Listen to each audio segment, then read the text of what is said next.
It's Friday, October 11th, 2024.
Promotional segment, which of course we do on every single show with, where I tell you very simply that all you need to do, if you'd like to support our show, is go to supportourshow.com. I don't know why I had a problem saying do right then, but regardless, supportourshow.com, and perhaps the code OZONE will still get you 2 months free on Libsyn. No idea. Nobody's told me yes or no. Therefore, it remains an ethereal mystery that may or may not be solved before the next show. This ends the promotional segment. I didn't ask you if you had an opener. Do you have an opener? Yeah, sure. Why not? Sure. Oh wow, really weird. Sorry. I got this. I was at Home Depot. I was at Lowe's the other day, and I was looking in the light bulb section, and they have this light bulb that's also a fan. Like, you can plug it into like just a normal light bulb slot, and it's a fan, right, with like an LED sort of halo around it, which is very cool, actually. So I set it up just to test it out in my office, and just now it hit just the right color that it was almost like a black light for a second there. And it lit up one of my posters in like the weirdest fucking way. I just never seen it before because normally I have a normal, like, bright white light there. That is kind of a neat design, though, isn't it? It's a so light bulb that is. Okay, so this is a Home Depot fan. No, it's Lowe's. Lowe's. Got it at Lowe's. Oh, yeah. And it's a. It is fan a. That goes It is a. in It is where one of a light those. bulb It's goes? one of those as seen on TV things. They had it, and I just saw it was like, that seems like that would be a good idea for here and there in the house. Okay. Yeah, it's a fan light, and it fits into a light bulb socket, and it has a remote to change the color of the light and to change the settings on the fan. Who makes it? Oh, I don't even fucking know. Man. Oh, never mind. If you don't know, it's fine. Like I can't find it on Lowe's, so I'm looking for. Really? I don't know what to search for. Hold on. Just write light bulb fan. What do I search for? All right, hold on. Light bulb fan. Yeah, there you go. I found it. It's the Bell Howell socket. Oh, Bell Howell. Okay. Yeah, they have them on Amazon too. Yeah, Bell Howell socket air wireless ceiling fan light with remote control. I found it. Yeah, I thought it was like I saw it and I thought, oh, this is gonna be a piece of shit.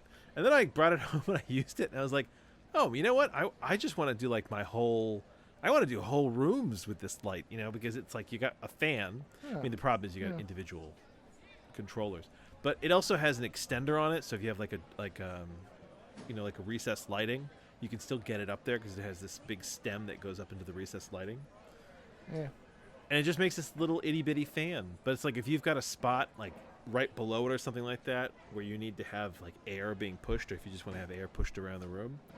And it'll literally fit into any light bulb socket. Well, any like standard light bulb socket. So, and then the circular light can either be really, really bright white. I mean, it's a bright light. Or you can put it on like a colored LED mode if you're looking to have a party. So I thought that was really neat. I didn't realize I needed something like that in my life, but now it's that I have it, I'm quite happy with it. I am a connoisseur of weird lighting. So. Yeah. Well, I'm glad it works.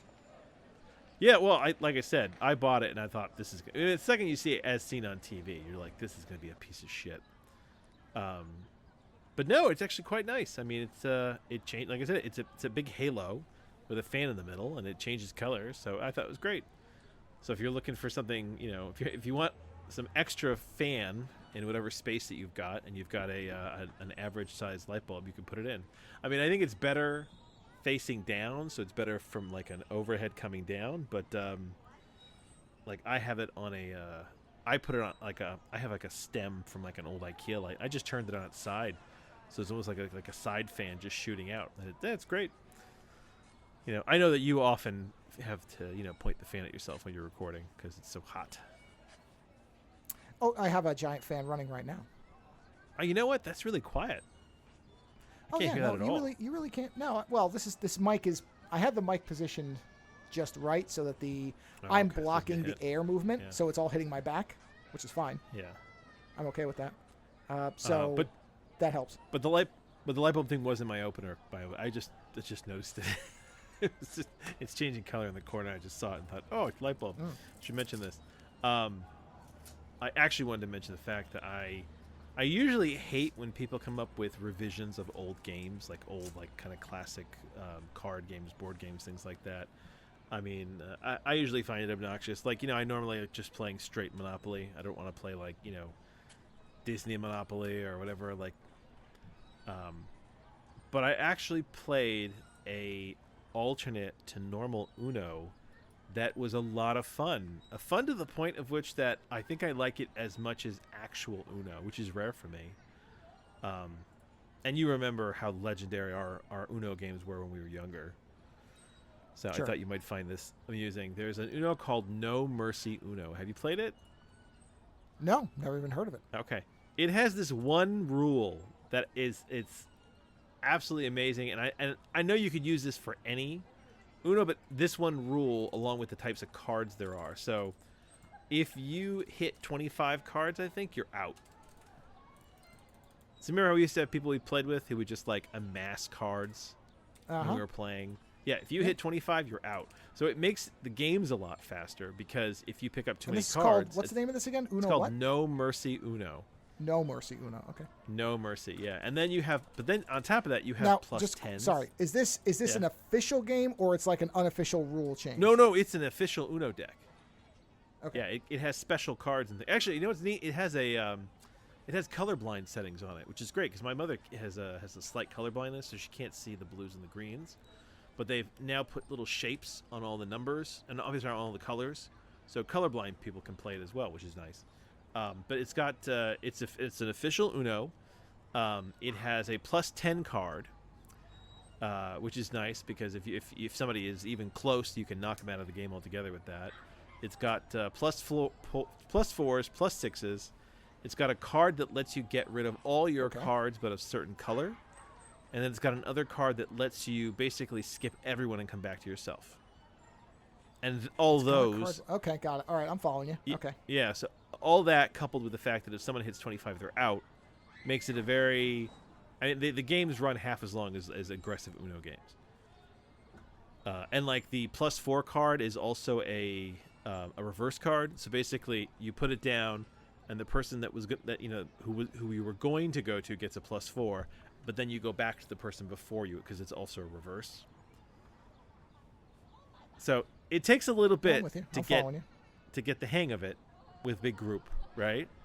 But once you get going, it's actually a lot of fun because it's one of those things like with Uno, everyone's just trying to get out. Who wants to be the first person out? But in this game, like instead of running towards the end goal, you're also running away from getting too many cards and getting kicked out. So it creates this kind of double element to the game. And if you're, you can also win by kicking everybody out of the game. So you don't necessarily have to get Uno to win. You could get Uno. You could win by knocking everybody else out. So, for me, it adds a whole other level to the game. and I field tested it with my family, and actually we all really enjoyed it. Maybe it's just because we played Uno for years. No, but I think it makes sense because that is a problem with Uno is you do get those people, and you always know them that Yeah. are just going to start stockpiling. Yes. And yes. it can be funny once or twice, but when somebody does it consistently, everybody Yeah, hates and if them. you So- yeah, and you can't stockpile. And what's really funny is that one of the cards. So I like this. This is probably my favorite card. It's a wild, right? But what you do is it's a wild and has a bunch of like smiley faces on it, pretty much like square smiley faces. And when you put it down, the person after you has to pick a color, right? And then they have to keep picking cards up off the deck till they get to that color. And then they have to take all those cards. And the thing is that they're lucky, it'll be like the first one. So let's say they pick red. If the first card they pick up is red, they're fine, right? But if there's like 20-something cards and there's no red, which can sometimes happen, right? You're out of the game. Or if, even worse, if there's like 19 cards or some ridiculous number, and now you've got this giant deck, and you know that at any moment you could get kicked out of the game. Suddenly you're like scrambling to see how you can get rid of as many cards as you can. So actually, I that like when people put that card down, everybody was so annoyed, but like actually laughing at the same time, because it becomes this big joke of, is it going to be the first card or is it going to be the 20th card you pick up that's your color? And it's amusing because you pick the color, so it's not like the person putting the card down picks the color. It's the victim picks the color. So if you pick right so and you're lucky, in essence, if you have to pick 20 cards, you did it to yourself. Yeah, you pick the Yeah. color. Yeah, so I think it's a really fun improvement. I didn't think I'd ever say that because I've played other kind of like Uno games, like Uno, I don't know, alterations, whatever you want to call them, and I haven't really found any of them. Well, that's fun. why I asked about if it was because there's almost every game that exists has, somebody made up alternate rules, and that's. Oh why I was yeah, but curious this if it was is an official or not. official Uno deck you can buy, That's interesting. and it's called No I like Mercy the idea of it. Uno. I mean, it speeds it up, and that's usually what most games suffer if there's dead time to them. we played there's a long drag. 2 games in about 55 minutes. That's pretty good. Which normally for Uno we're playing for like an hour. No, I was gonna say. I mean, I've played Yeah. multi-hour Uno games. Oh, yeah. because I mean, you and into I- stalemates. Yeah, you and I used to we used to have the big table games with a lot of people. There'd be like Yeah, 6 of us all yeah. playing. Yeah, and then there's always and there's always that one person who just gets so fed up. They just start, we had a friend who used to put all his cards on the table facing up. He'd get so annoyed. Yeah, well, that's what I mean about one of the things that will kill any game is if it takes too long, because there's people who just don't have patience, Yeah, and they get they'll bitter, just be yeah. like, fine, I give up, whatever, I don't care, let's just get this over with. So, Yeah. And if you like that, you should just fold. But in this case, it's neat because if you plan your cards right, you could knock somebody out in like 2-3 rounds, and just get them right out of the game.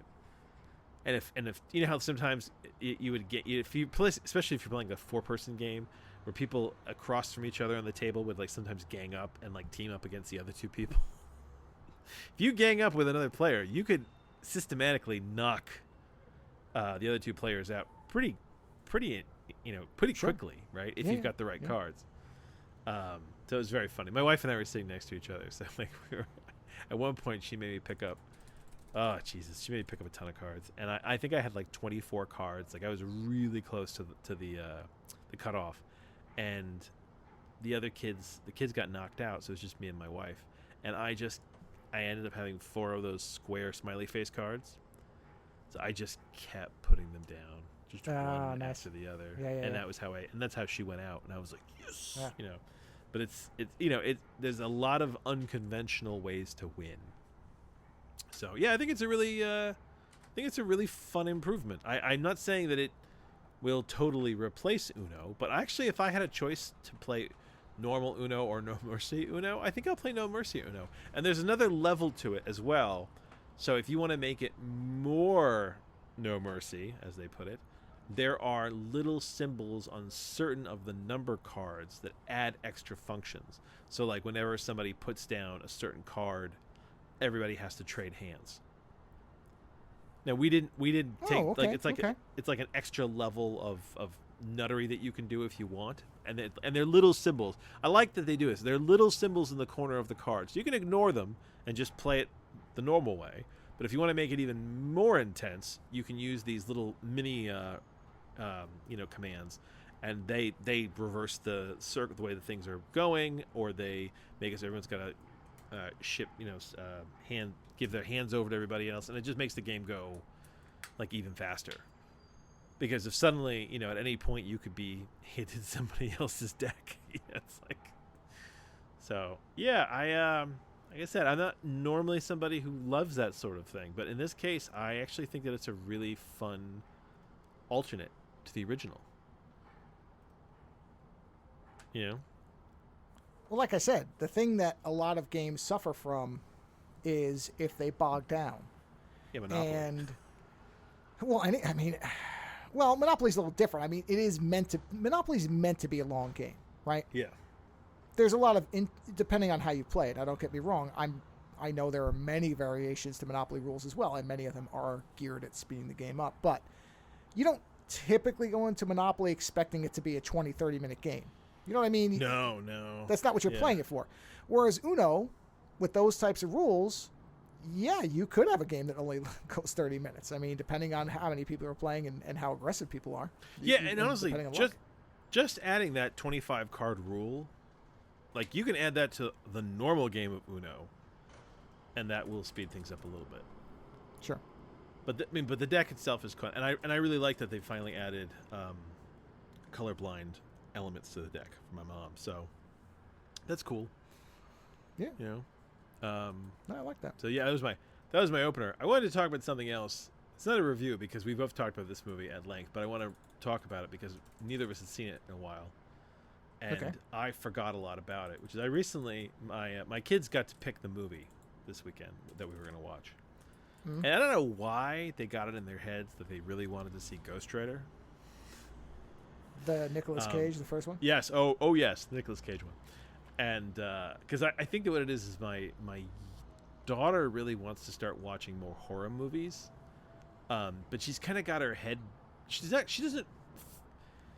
doesn't fully understand how bad horror movies can be, like how intense they can be, right? Because right now she plays a lot of like child horror games, which is something that never existed when I was a kid, but like games that are like they're meant for kids, but they're supposed to be like horror light type of things, right? Like almost like thriller games. And she wants to watch horror movies, like Five Nights at Freddy's type stuff. Yeah, stuff like that almost. Yeah, it's in the same vein as that. I think she plays Poppy Playtime. I don't know if you've ever heard of that. Poppy Playtime? Is that like Poppy Peppa Pig? Playtime. Or no, wait, that's Peppa. So No, that's Poppy not Peppa Playtime. Pig. Don't shit on Peppa Pig. Peppa Pig is all Hi, wholesome and Poppy. beautiful. Oh God, that's terrible. You opened the door on that one. I blame Oh you. my God. Just so you know, Joe is torturing me because we're doing the replay of Far Cry 6, which takes place in Cuba, and I am Cuban, and we're having a discussion about phrases that really grate on me, which, man, it's so awful because you didn't record that whole thing. I thought you were. I was like, someone's going to laugh at this. And I was saying how I can't stand the phrase, "I puppy," especially when a woman says it. Now, classically, it is said in a sexual manner, right? Sure. But, like, it grates on me when I hear it. And we had this whole conversation about how we don't like it when women call us daddy either. Like, that feels weird, like a sexual partner, right? And I said to him that if I was ever with somebody who honestly said that during sex, I would leave them.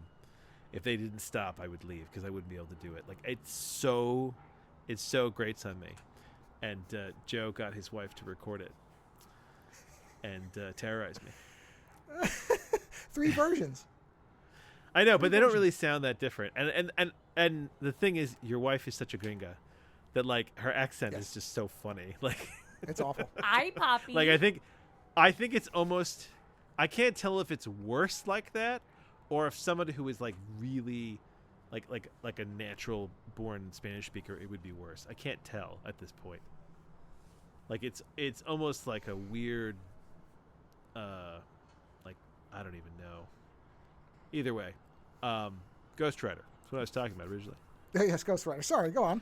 No, it's okay. So my kids decided we're going to watch Ghost Rider because she wants to get into horror, and we watched the Gremlin movies, and like the first Gremlins is a very sort of good, Baby Steps horror movie, right? Because it's horror comedy. The first one is far more so than the second one too, because the second one is such a ridiculous comedy of a riot, breaking the third wall and everything like that. Oh, third wall or fourth yeah. wall. Anyway, Fourth wall. Fourth wall. There you go. Yeah. Wall. So. Yep. So I think somehow my daughter got into her head that Ghost Rider was like a horror-esque like superhero movie, right? Which I guess you could kind of make that argument, but it's not. And the thing is, watching it with them, my wife hates this movie. She does not like it. She does not like Nick Cage's performance in it. And I gotta say, Nick Cage's performance in this movie is pretty bad. I mean, it's very sad because when Ghost Rider actually does show up in this movie, I really like it because it's Ghost Rider. It looks like Ghost Rider. It's basically the Ghost Rider effect itself is excellent. It's very good. Yeah, and like even the way it's everything he fights, around like, it that's garbage. Like Ghost Rider it's not like he's a martial arts fighter. I mean, he was always very straightforward. You can't kill him. And his power is like chain fire demon and burn your soul out, right? So like I feel like everything about that movie with Ghost Rider gets it right. Everything outside of Ghost Rider is so wrong. Like the storyline, the way they did the whole thing with Eva Longoria is it's just so ham-handed. And like there's half that movie where I feel like Nick Cage is doing like an Elvis impersonation. So I'd say that's probably close to the truth. I just forgot how bad he was in that. And the joke of it is, we finished it, and my kids loved it. Because the thing is, Ghost Rider is a kid's movie. And that's the thing that I forgot. That's always the thing I forget about some of these movies, is that these movies I don't think are made for us. They're not even made for 20-year-olds. They're made for like teenagers or tweens even, right? So they watched it. They had a good time. They were like, is there a sequel? And I had completely forgotten that there is a sequel. Have you seen the sequel? Because I haven't. No, I kind of had a hunch it wasn't going to be anywhere. I didn't think it was going to be as good as the first one. So no, I and thought, Nick Cage is still in it, right? Yes. But so there was, the thing is, this I'm is trying Amazon. to remember so who was what the happens villain of the second one. I remember Blackheart's in the first one. Yeah. Which is... Boy, that's a hell of a version of Blackheart, let me tell you. The whole thing, the whole thing is a hell of a version, right? But when we finished the movie, Amazon is like, hey, you like this? Why don't you watch the sequel? And my kids were like, there's a sequel? So we watched the trailer, right? And I'm watching the trailer, and they're like giggling, and they're so happy that there's another one that we can watch. And I'm like, oh my God, this is terrible because it's not good. And then my son, like, we're almost done with the trailer. And my son goes, so like, does he like, will he pee fire? And I'm not kidding you. Not 2 seconds later, the kid asked Nick Cage, what if he has to pee when he's Ghost Rider? What happens? And the end sequence in the trailer is him basically like peeing fire. You see him from behind, and my kids are giggling, and I'm like, holy shit! I was like, this is a kids movie. I was like, Ghost Rider, my ass. I was like, this is like as Disney as you could make Ghost Rider. I mean, it's not even a Disney movie because what is it? Fox did that, right? Isn't Ghost Rider? Was that part of the Foxverse? I thought it was Or did somebody else do it on. entirely? Hold on, let me see. Or was it I thought Sony? that was Sony, but I could be wrong. Let me see who made the first one you're talking about. I'm looking at the second one, which the second one is so milquetoast it doesn't even have a main villain that's named. There's not a villain from the comics and like Idris Elba's in it, and like they've got, and what's interesting is they've got Ghost Rider out during the day. Yeah, and the honestly, Christopher Lambert. Wait, whoa! Christopher Lambert is in that movie? No. Who the hell is he in the second one? Wait a minute. Who is Christopher? Oh yeah, he's Methodius. Oh my God. Oh geez, that's a PG-13. Who made it though? Let's see. Oh geez, I can't even. Wow. Hold on, sorry. You're asking about the first one. Let me get to the first one. I'm getting caught up in the second one because I'm pretty sure Danny Ketch is in it. Is the kid in the second one because the kid's name is Danny. So, all right. The production company, Columbia Pictures, Sony. I was right. So, wow, it's a Sony. Interesting. Listen, if it's a crappy Marvel movie, it better be Sony. Yeah. Outside of Venom, which is intentionally garbagey, you know. Yeah.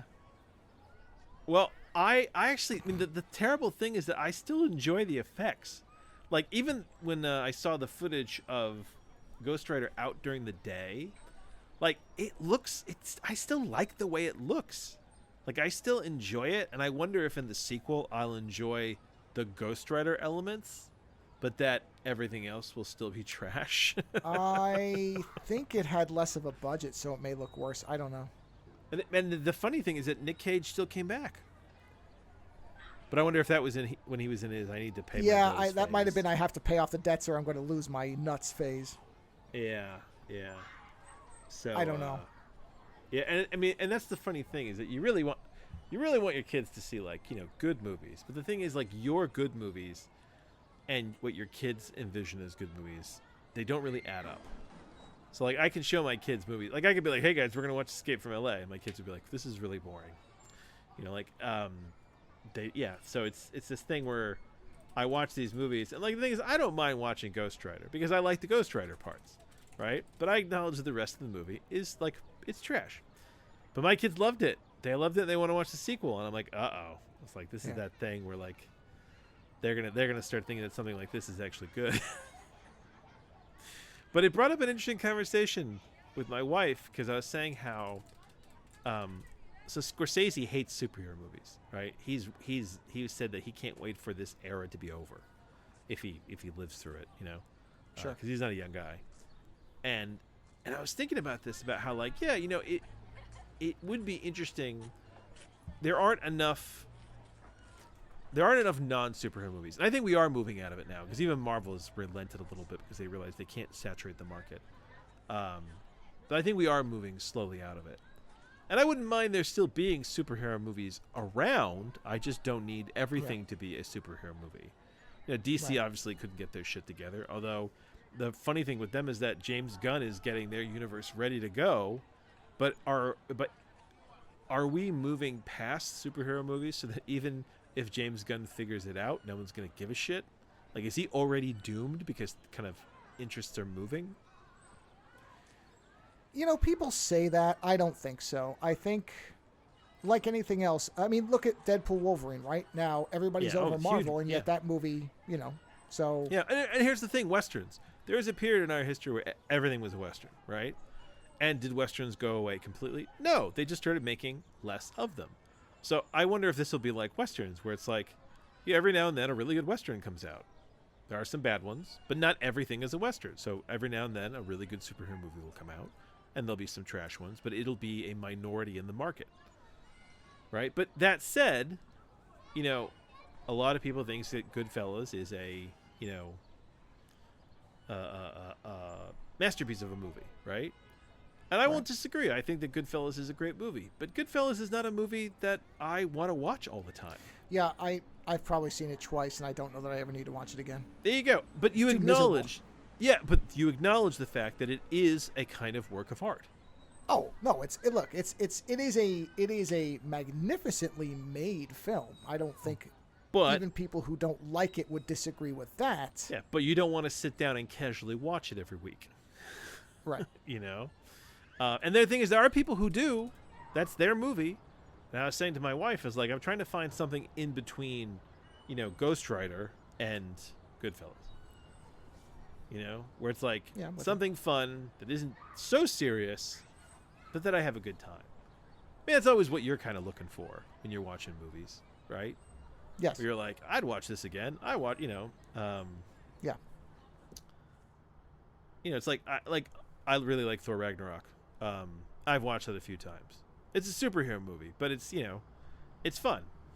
And there's a lot of non-superhero movies we watch, and it's like trying to find that middle ground. It's just fascinating to me because you start to get into this discussion of, like, high art versus low art versus crap versus, like, you know, what is the sweet spot, even though and the sweet spot is not high art.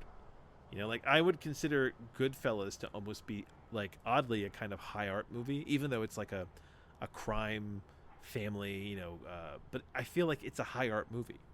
Like it's not as high art as like an A28. Is it A28? Or a Sony A24. Close. A24 or an A24 or a Sony. You're Pictures talking about movie, Sony Cinema Classics? Is that what it's called? Yes. Those movies, they're so high art, you feel like an uncultured swine watching them. Like you've missed something. What's that?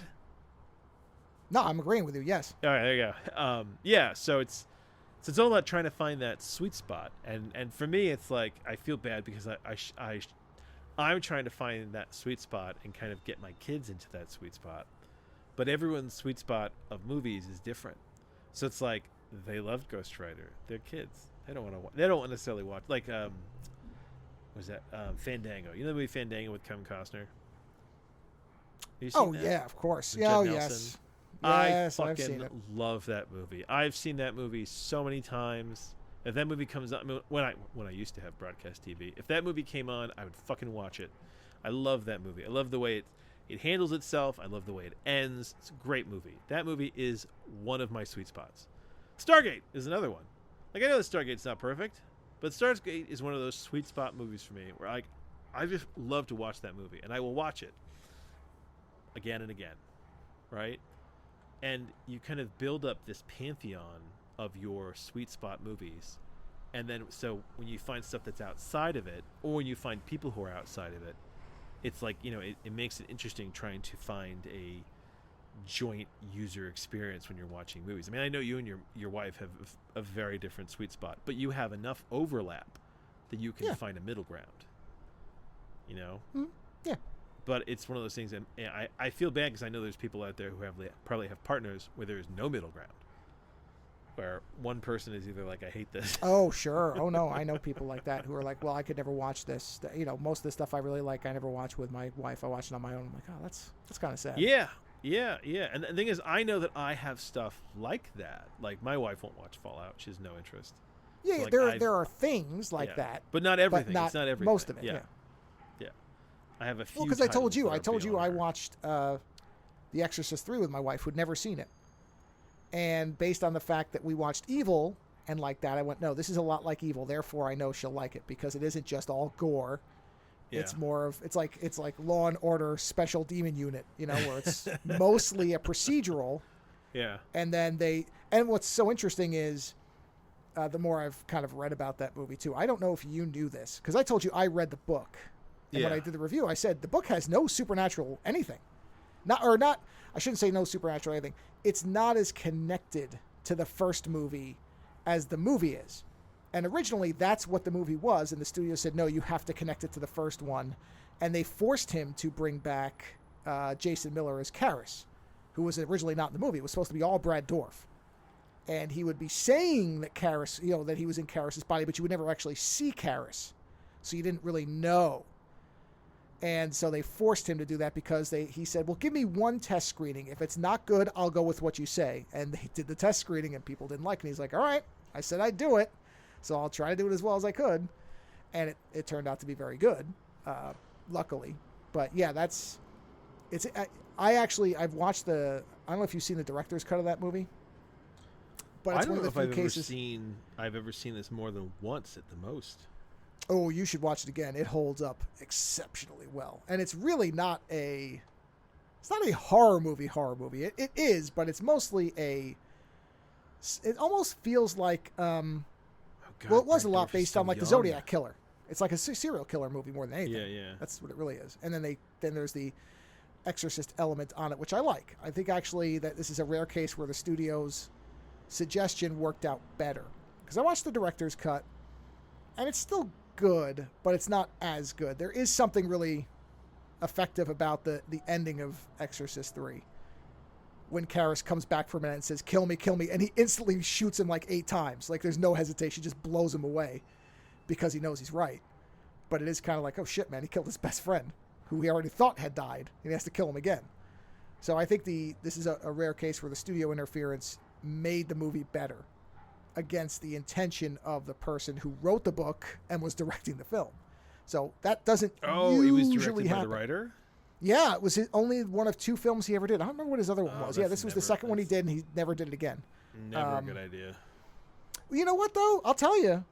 I would disagree. I actually wish he had done more because it's a Yes, well-directed but you movie. just finished telling me that this is one of those rare movies where the studio said, no, do this, and the studio was Well, right. okay, but that was an accident because the original version is certainly not bad. If we'd only gotten his version, I think it would still be very good. But what he did was he did what they said technically, but then he made it his own. So he didn't follow all their directions, but they said you have to bring an original cast member back. We don't care who it is. And he opted to bring back Miller because he knew he could slot him into that role. He knew how to do it. So they didn't specifically say, here's the ending. We want you to have this. We want you to have this. They were like, you need to bring an original person back and we need to have some exorcist element. And that's where he created the ending from. Say why he never came back? No, I don't. Probably because it was, I think everybody said that the studio made it miserable for him, but that he did his best with it. So he managed to make a good movie despite that. So he probably was just wanted to be like, you know what? When I'm a writer, I just write. Well, that's write my story. Yeah. You know, I mean, I think it was probably, I would imagine most artists who have to go outside their medium, especially if it's one where you suddenly find out you don't have as much control as you did before. Yeah. You probably, unless it's a beautiful experience, like a David Lynch type of thing, where he somehow, but you know, he's never been all that successful. He just is He directed 3 movies. I thought he only did 2. Which were the 3? No, 3. He did. Was it the 9th configuration? No, he's a writer on that. What's the 3rd one? Yeah, what's the 3rd one? The 9th. No, he directed the 9th configuration. It's a 1980 movie. Yeah. I don't know what it's about. An ex-Marine psychiatrist attempts to rehabilitate his patients by indulging their fantasies and seeks to prove the existence of a loving God to one especially troubled inmate. Oh, you've never seen that movie? No, the 9th configuration? No. You should probably watch it. I haven't watched it in a long time. I remember it being interesting. No. He directed it and he wrote it. Right. But no, I have not seen this. That's it. Those are just the 3. What was the 3rd one? 9th configuration, Exorcist 3, and what? And then the first one, didn't he? No, that was William Friedkin. Exorcist 3 Legion. No, that's the alternate cut. So that's the same that's movie. it. Then he only directed the 2. Yeah. Yeah, that's what I was gonna say. That's listed. So that's Legion listed is as his a separate cut thing of Exorcist 3. Yeah. Interesting. They originally they were gonna call it the original title the studio wanted was Exorcist 1990, and he was like, no, what are you doing? So no, but I mean he's written a ton of shit. I'll tell you that. Oh no, he's a very extensive writer, but he's only directed the 2 things. So that was William Friedkin did the first movie famously. That was his big and that's movie. a great director. So yeah, French Connection, other stuff.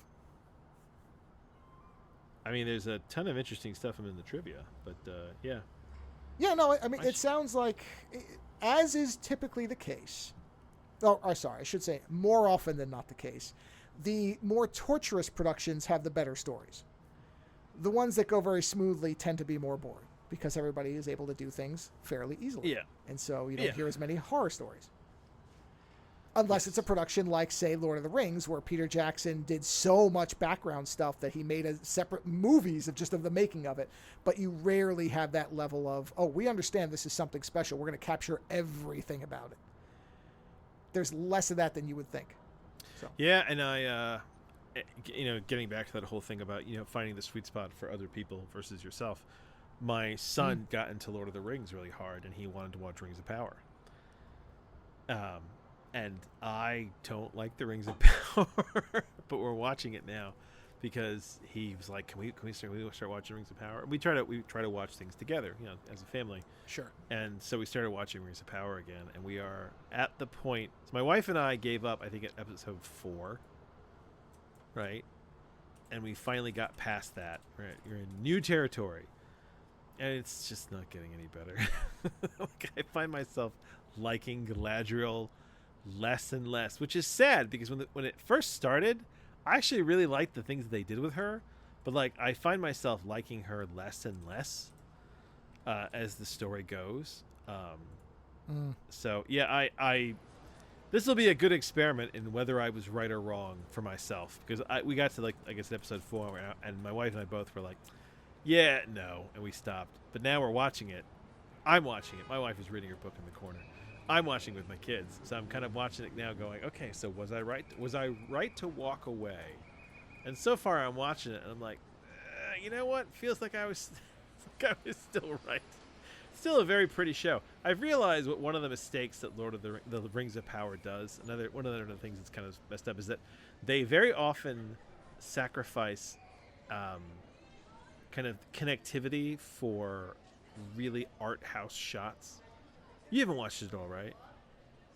I've seen clips of it, but I have not watched it yet. I'm going to wait until the whole thing is done, and then I'll decide whether I want to watch it. I want to see how it ends. Well, they do this thing that I like it in itself, but they do it often enough that I'm like, it kind of throws me off, which is that they like to have these very cinematically beautiful shots. Like, terrible or great, but beautiful shots. And they know that that's what they're doing because they slow them down. There's a lot of these like really, beautiful. And it's almost like they've forced Zack Snyder into like, momentarily into the director's chair. Because, he loves his like slow motion, epic shots. But the thing is, what's good about Zack Snyder is that though he loves these epic shots, they kind of move in and out of his movie, so that it never feels like you're being kind of stopped. Whereas when I'm watching The Rings of Power, they have these shots where it kind of like everything stops and it's like, look at this shot, and like that's almost the feeling I get. And then it's like, okay, the story can continue now. I'm like, okay, well, you've done it for for the 100th time now, so I guess this is just the vibe of the show. That's fine. So yeah, I still don't like it. Although I will admit, young Elrond is very oddly growing on me, right? But I think that's going to come to an end soon because I'm watching the new season of Slow Horses, and Hugo Weaving is the bad guy. And I think when I'm reminded of how epic Hugo Weaving is, I think it's just going to crumble.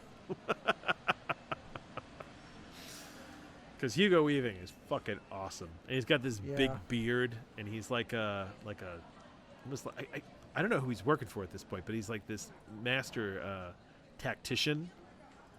So yeah, it's a really good role, and it's him versus Gary Oldman. Like, I'm really excited about this season of Slow Horses because it's they've got some really good actors squaring off, so I like that. How do you feel about Apple TV? Like the kind of stuff that they're producing. I'm kind of on the fence about it myself, but I'm curious what you got to say. Yeah, I the only one that has really that I've really cared about, and it still wasn't enough to keep me a subscriber for it, was the one with the alternate space race. Oh God, what's it called? Oh, I think I heard of that. For All Mankind. Shadow of the Moon or something. For All Mankind. Yeah, maybe that's it. Yeah, that one. I did the trial, and I didn't watch that one. I watched the first season. I thought it was very good. Okay. But I didn't care enough to keep paying for it, and I think it's still ongoing. So that's another one where I just am sitting here going, I'm not going to watch anything until it's finished. They just canceled the Chucky series on a cliffhanger, and I went, good thing I didn't stick with that, because I'm sorry, I don't end on cliffhangers. Anybody who might be in production, I doubt anybody's listening, do not fucking allow your shit to end on cliffhangers. They do it because they think it's a way to get people to want to come back. Yeah, but all you're doing, look, I'm not the only one who now is getting like this. No, and I agree with you. Listen, that's the thing is, you're going to turn people against even starting your stuff. The only exception right now is Amazon with Rings of Power, because they spend so much money on it that they have to finish it now, because otherwise they look like the biggest fools on the planet. I know. Reviews be damned. They're going to finish that series. I'm serious. That there are people in the executive rooms who are boiling over, and they're like, I don't give a shit if everyone fucking hates it. We paid $60 billion for this thing, and we are going to make 5 fucking seasons of it, or I'm going to eat the goddamn glass I'm drinking my bourbon all day in. And they're just going crazy. So that is the only show that is on that I have absolute confidence will go 5 seasons. They've already they said they'd do it. They paid all this money. They made a huge fucking deal about it. So to turn around on that, they would have no presence left within streaming. They would be a joke. So they have to stick with it. That's the only one. And the thing is, like, I'm trying to look at different series that different people are doing to see like how I enjoy it. Like the Fallout series from Amazon is fantastic, but that I don't know if that's for everybody. Right? Like It's not, but it did so well it won't matter. There you go. They're but going like, to stick I with that started because watching, that offsets Rings of Power for them. You'd be like, okay, started nobody really watching- likes that, but we're going to just pretend they do. Whereas this one, everybody does like it, and we're going to stick with it. Well, I started watching Bad Monkey on Apple because I'd read good reviews. I like Vince Vaughn. You know, there's those actors that you want them to be in good productions because Sure. you like them. Yeah. I like Vince Vaughn, but he's in a lot of movies I don't want to watch. And in this, he's basically playing a detective living in Key West who can't let things go. Like he's one of these guys where like he can't help but ask too many questions. I mean, he's essentially, it's based off a book, but he's essentially playing kind of a version of himself. It's just a more palatable version, I guess. He's not obnoxious, but they've managed to ramp it down so he's kind of charming, but very inquisitive. And I actually really, I watched the first episode. So they made him a roguish Columbo, I guess? Yes, yeah, he did. Except when the series starts, he's been, he's on, he's not fired. What do you call it? He's on paid suspension or whatever. Yeah, he's on paid suspension because he got involved with a married woman, and then essentially drove her husband off of a pier. He was in a golf cart and he was in a car, and the guy pressed charges, and it's this kind of weird thing. So he's on suspension, but he loves being a detective. He wants to get back to the job, and they come to him out of the blue and say, "Hey, we found this body part, and we really want you to run it up to Miami and see if they'll take the case because we don't want the case. This is bad press for us." And it all starts with like it all starts with an arm. And the thing is, it's slow. I mean, I think there's 9 episodes. It's a slow kind of like detective show, and it's all about this one case. But I think what they are trying to do is they're trying to let you kind of marinate on all the weird characters along the way. And Vince Vaughn is quite fun, and the people that he deals with are quite kind of interesting, and like the level to which some people don't want to have to deal with shit. Like at one point when Miami won't take the arm, one of the other detectives from his department actively tells him to just throw it into he's like, go drive to this one lake and just throw it in there. It's full of alligators. He's like, we don't need this. And Vince Vaughn's character can't do it because he's curious. He wants to know why. So instead he brings it home and he puts it in his freezer. And the woman whose husband is pressing charges with him against him is still coming over and sleeping with him, which only makes things more complicated. So I like the level of kind of weird complication. Like the case, the thing he's on suspension for has nothing to do with the murder he's investigating. It's just another aspect of character of things that are going on. I don't know if it'll hold up, but I actually read that that Vince Vaughn makes it kind of watchable all the way through. So if you like him, you'll enjoy it. And so far, I'm enjoying him in this series. It's a slow series, but it's funny and kind of kooky and off kilter, and so, but it goes back to that whole thing. There are some studios, like if Amazon's doing a season of something, I know that it's going to be pretty well funded, and we'll see how it goes. It may not make it past the first season, but it'll at least have a season. Netflix is like that too. You'll get a season of it, right? With Apple, I don't know yet whether I can trust their productions. Is it going to be good? Am I going to get more than one season? I don't know. I mean, I know that... No, you can't trust it yet because they've already canceled... They canceled something that was on there after a season, so no, they're like everybody else. Okay. What is it? The sci-fi, the Asimov series that they're doing? Foundation. Yeah, didn't Foundation get canceled as well? No, it wasn't Foundation. It was something else. No, Foundation I think is still... I think Foundation is still technically going. It was something else, but the thing with Apple TV, I'll say this. There's a very 50-50 feeling to it because on the plus side, their stuff generally looks very good. They have clearly understood the money. The documentaries look amazing. Also, but the shows do too. I mean, the shows are very well shot. Severance is stellar looking. For All Mankind is stellar looking. They did a series with oh god, what's his name from the Mighty Boosh? Noel Fielding. They did a series with Noel Fielding called it's like something of the Highwaymen or something like that. But it is like it's a BBC comedy. It's all the BBC people in it. Sure. You know, and it's a bumbling BBC comedy. I don't even understand how Apple ended up making this show. And apparently it's getting a second season. Okay, and well, I'm kind of like, holy.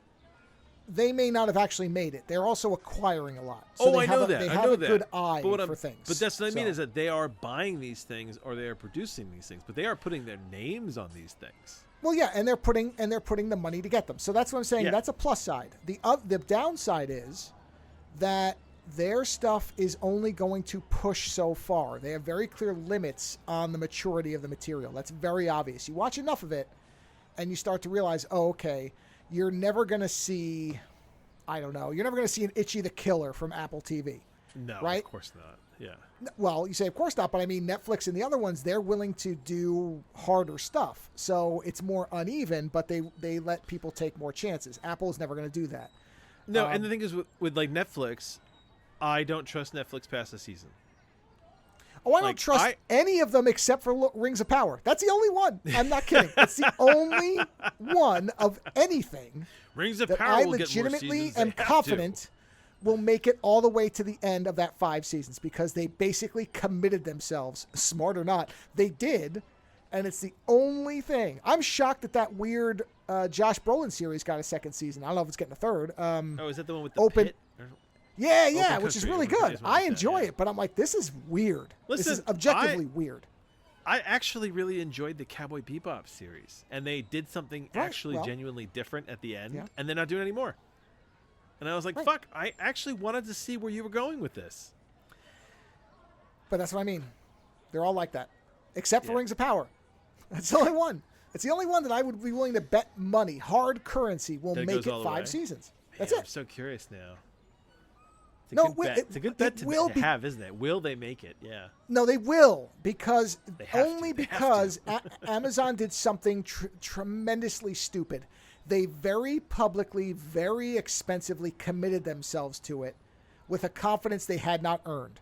Oh, and they bought. I know, and I don't think they truly understood everything they were buying because after they didn't had purchased, no, they suddenly they were like, idea. "Oh, wait a minute, we don't have the rights to Gandalf. We don't have the right to this. We basically don't have anything from Lord of the Rings or The Hobbit. Like, what the fuck are we gonna do?"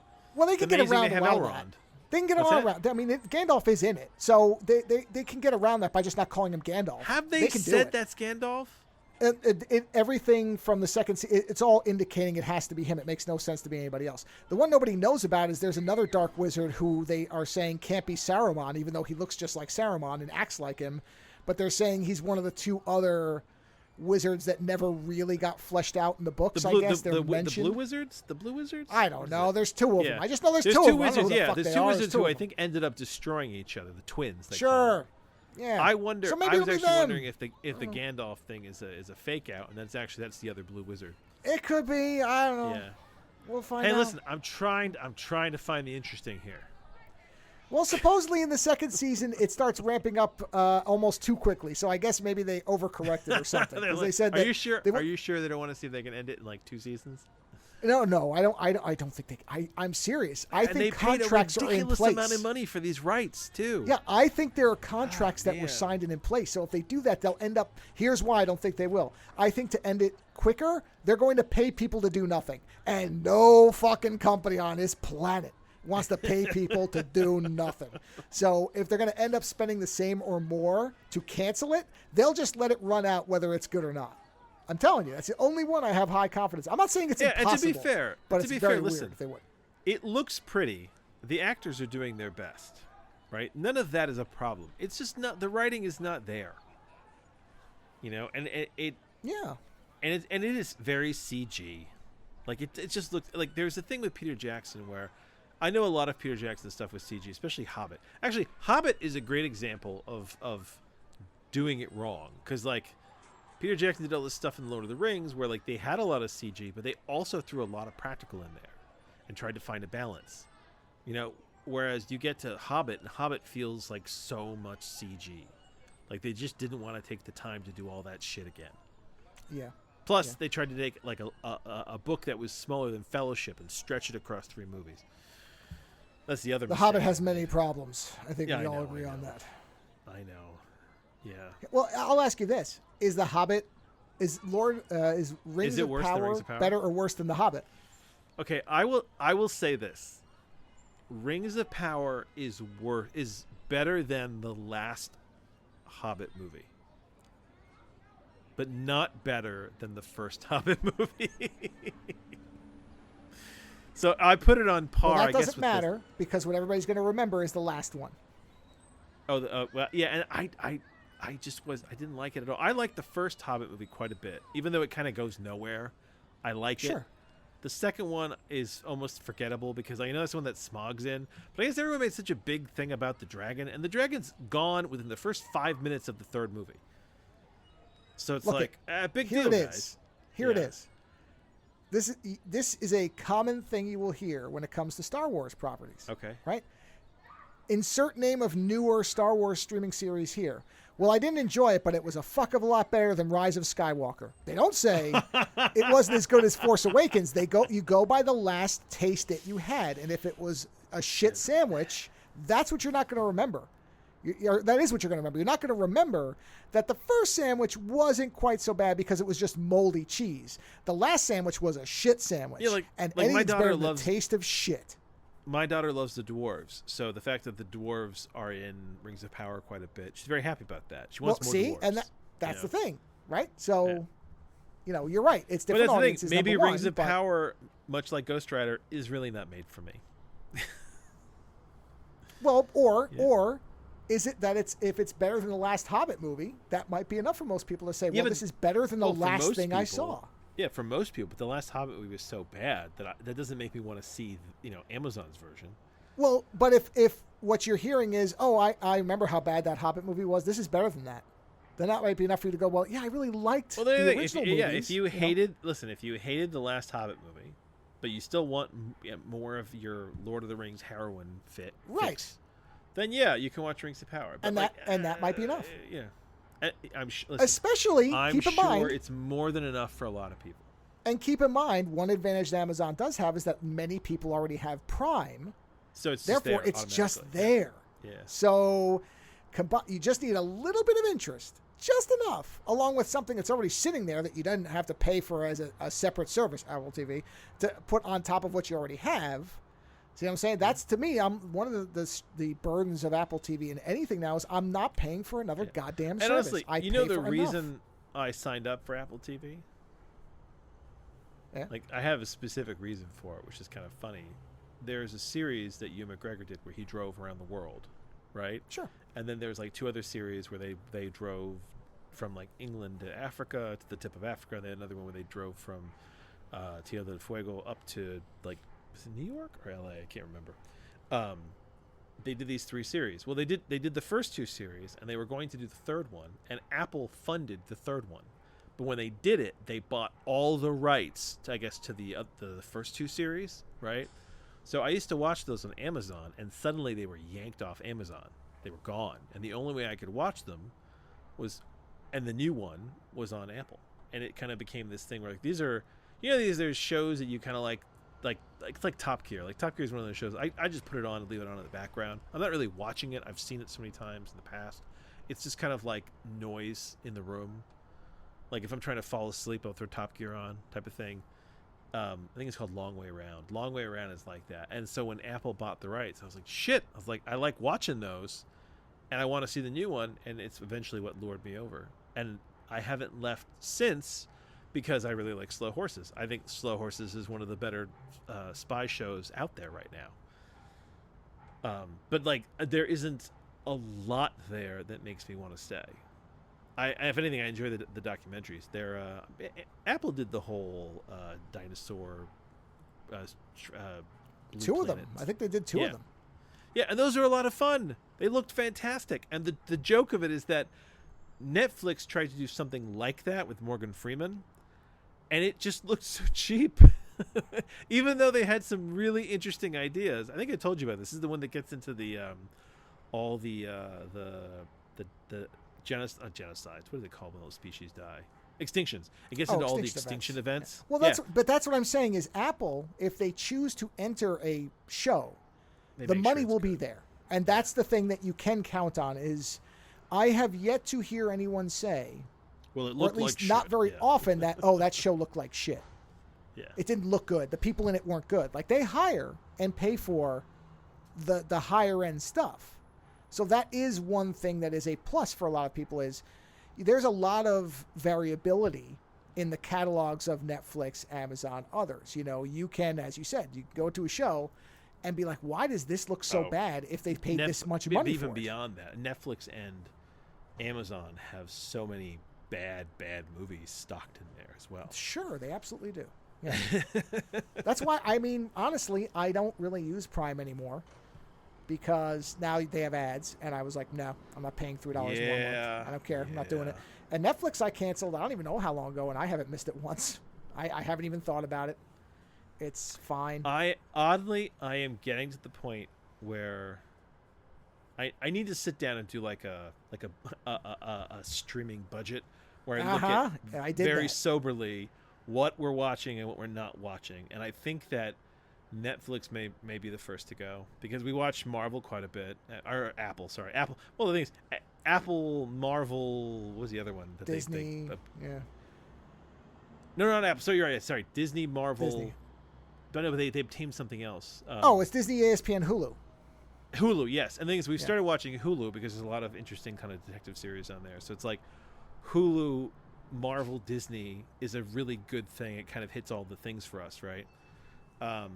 And once we added Hulu to it, there's a whole host of other shit that came along with it, right? So we're kind of looking at that as well as Apple and then having Prime. And we're like, you know what? I don't really think we need Netflix. Like, I think for a while there, we kept going back to Netflix because they had really good stand-up comedies. But, like, there hasn't really been any good ones in a while. And it's like I can come back later if I want to. Yeah. You know? And, like, here's the thing. The more advertising that they add, the more they say to me, hey, we're just going back to where we were before.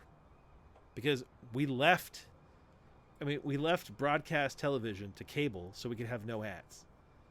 And now we've got streaming so we can watch things whenever we want. But now you're throwing ads at me. It's like, well, fuck, man. This is like 2 steps forward, 10 steps back. Like, what the fuck? Yeah, anyway. Yeah, no, I basically did that. And like I said, I think I cut us half of what we subscribe to now is gone.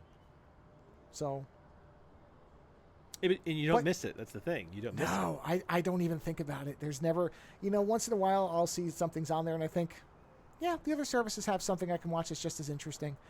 I mean, the only one that probably, because I'll do this too, is I'll resubscribe for a month. We watch the thing and I cancel it. That's okay. I'll probably do that when the new season of Severance comes out because Severance season 1 was stellar. So when that's back on Apple TV and it's done and complete, I'll subscribe for a month. We'll blow through it and I'll cancel it. I don't care.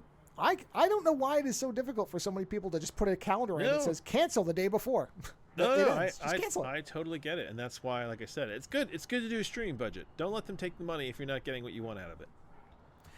And here's another thing too, because I just got a renewal reminder for Shudder, the horror service, and I actually went, I don't know, maybe I don't want to renew that, but I'm like, let me just wander through it and see if there's anything interesting. And sure enough, I found a 4-part documentary, or like the best of horror, and I watched it, and it was fantastic. And I'm like, no, I'm keeping this, because they keep just randomly throwing stuff on there, and it's new, and it's interesting, and it's different. So I'm like, okay, I'm confident they'll put something on. And they do a lot of originals, and they acquire a lot of stuff. Like, they had Mad God before anybody else did, and that was fantastic. So it's, How many shows do you think you juggle?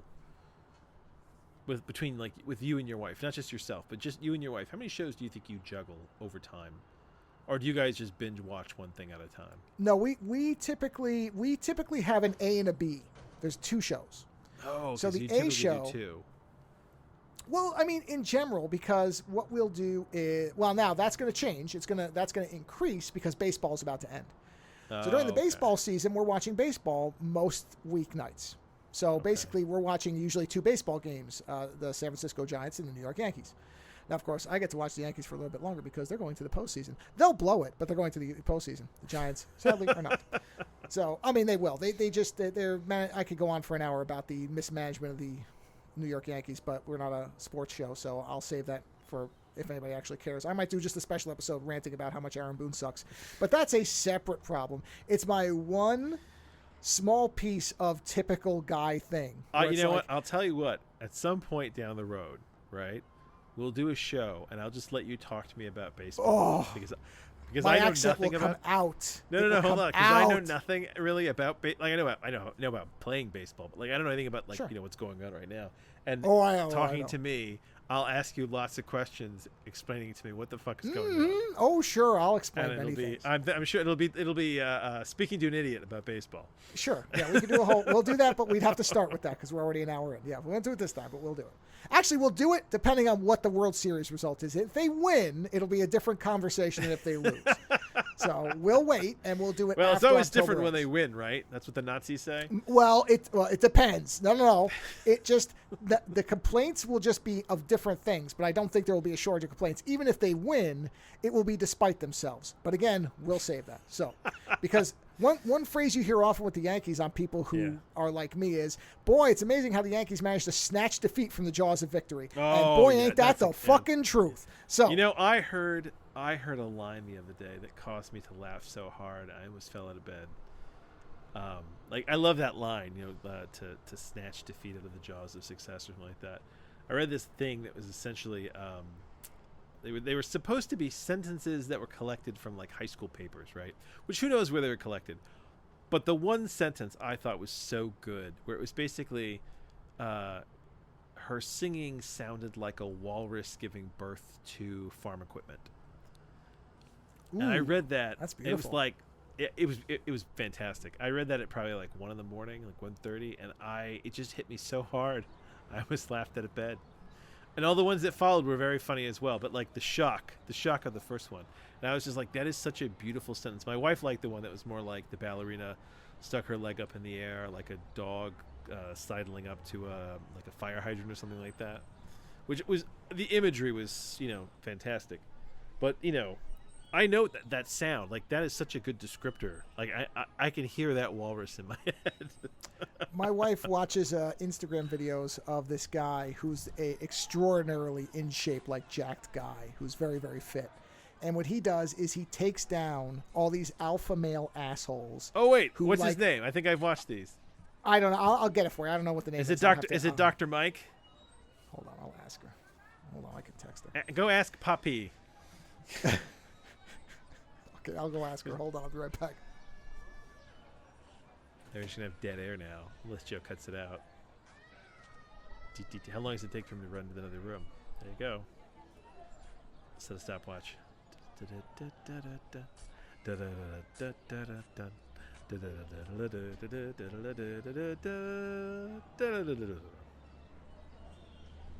I can hear them.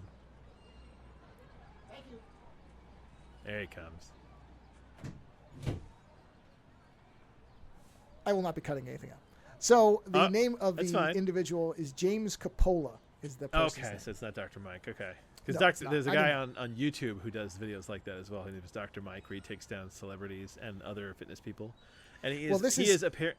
Yeah, go ahead. This guy. So there's all these people who are like, the typical alpha male, like, oh, you're fat because you're friends with fat people, like these type of morons, these galaxy-brained idiots. Oh, okay, yeah, I'm watching a different thing. Okay. Okay. And his description at one point, because he was talking about, so he said about one of these people, he said, "I'd rather shave my balls with a cheese grater and sit in a bowl of citrus juice than hang out with you." And I said, "Oof, that's painting with words right there." Yeah, that's a feeling. No, that's a feeling right there. Yeah. Right? That's what I said. I said, that guy knows his way around. And she, I think, said to him, "I wish I could take a class from you on shit to say to people I don't like," or something like that. And he enjoyed that comment. So no, yes, the guy I watch, his name is I can't remember. I can't pronounce his last name. It's Dr. Mike. He's on YouTube. His whole thing is he's a doctor of essentially physical science or doctor of fitness. That's what it was. So he has a scientific kind of background to this, and his whole thing is he takes the workouts of certain athletes who are kind of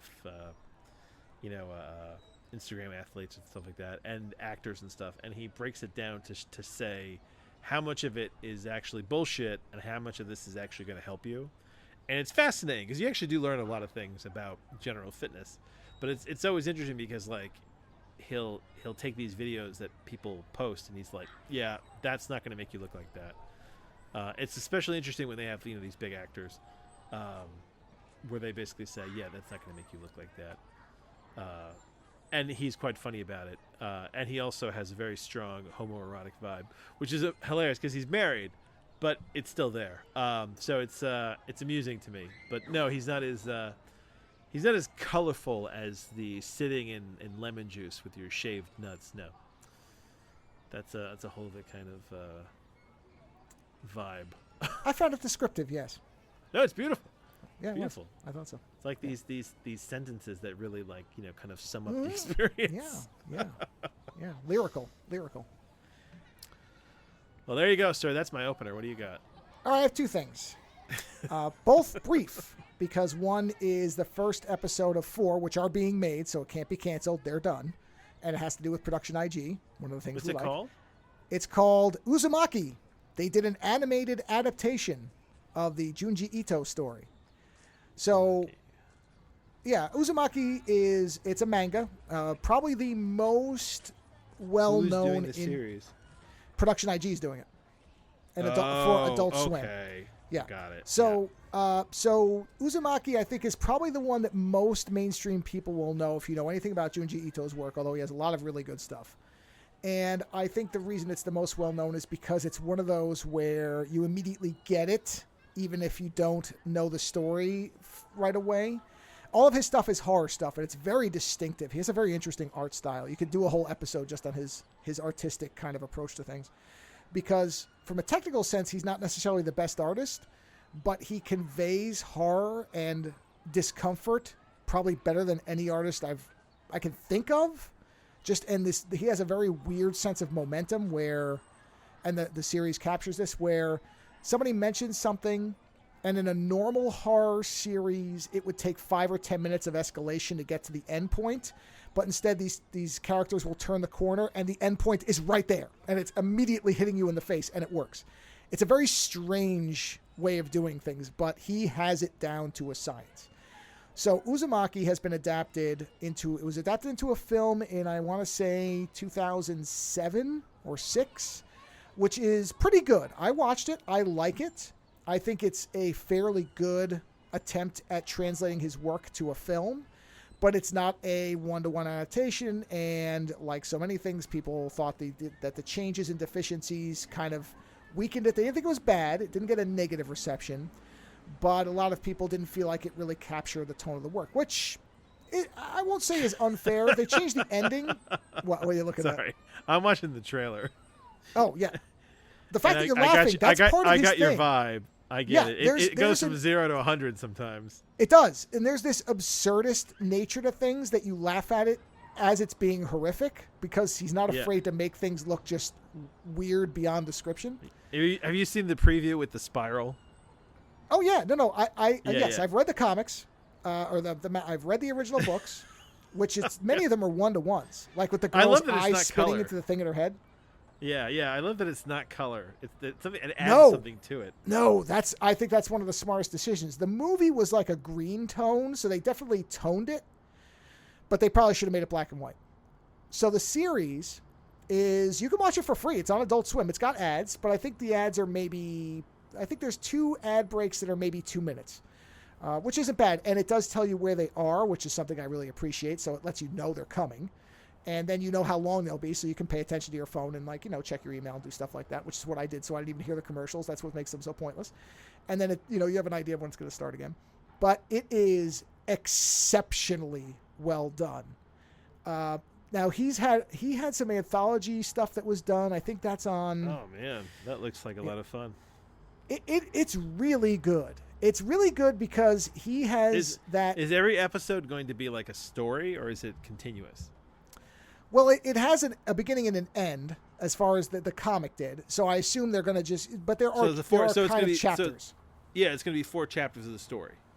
Yeah, and I think what they're doing is the original it's not like short run. Stories. No, well, It's short stories within a single story. So there's little side. Okay. In other words, you follow somebody, the one guy, right? You follow what happens to his father and his mother and eventually him. The thing with his father happens in the first chapter. The stuff with his mother, I think, is probably going to be chapter 2. So, but then there's all these other stories. It's all about at one town. So it's almost a Twin Peaks type of thing, where all these little stories within the one town being affected by this spiral curse is what they end up calling it. And so, the beginning and the end is, well, the beginning of when it starts happening and the end when it ends. But everything in between is little side stories and pieces and people that you meet. Like one girl you meet and she dies within the first episode, which is the girl with the spiraling eyeball. She is devoured by her own inner spiral in a scene where her limbs are folding into a vortex inside her body, and then she's dead, and she's gone. Oh, yeah. Oh, God. Oh, yeah. And yeah, so that happens within the first chapter, but you're really following the two main characters, which their names are Kiri and Shuichi. I'm probably mispronouncing. They're the main characters that the series begins with and ends with, or at least the story did, so I assume based on the way this is going, because they're trying to make it a one-to-one adaptation, which so far they have been, as far as I can tell. So I assume it'll end with the two of them when they die together, becoming a spiral that freezes in time, because you find out the time inside the spiral is inverse to time outside. And so what happens is when it hits its peak, it freezes. So everything stays eternally the same, and everybody's just locked in whatever position they're in. And everything just stays in like this hellish, like twisted together thing. And that's the way the story ends. I assume it's going to be the same. Oh, yeah. Oh, yeah. And it's great. It's as simple as that. It's not going to surprise you. They didn't change anything. At least they didn't change anything in any way that I could detect.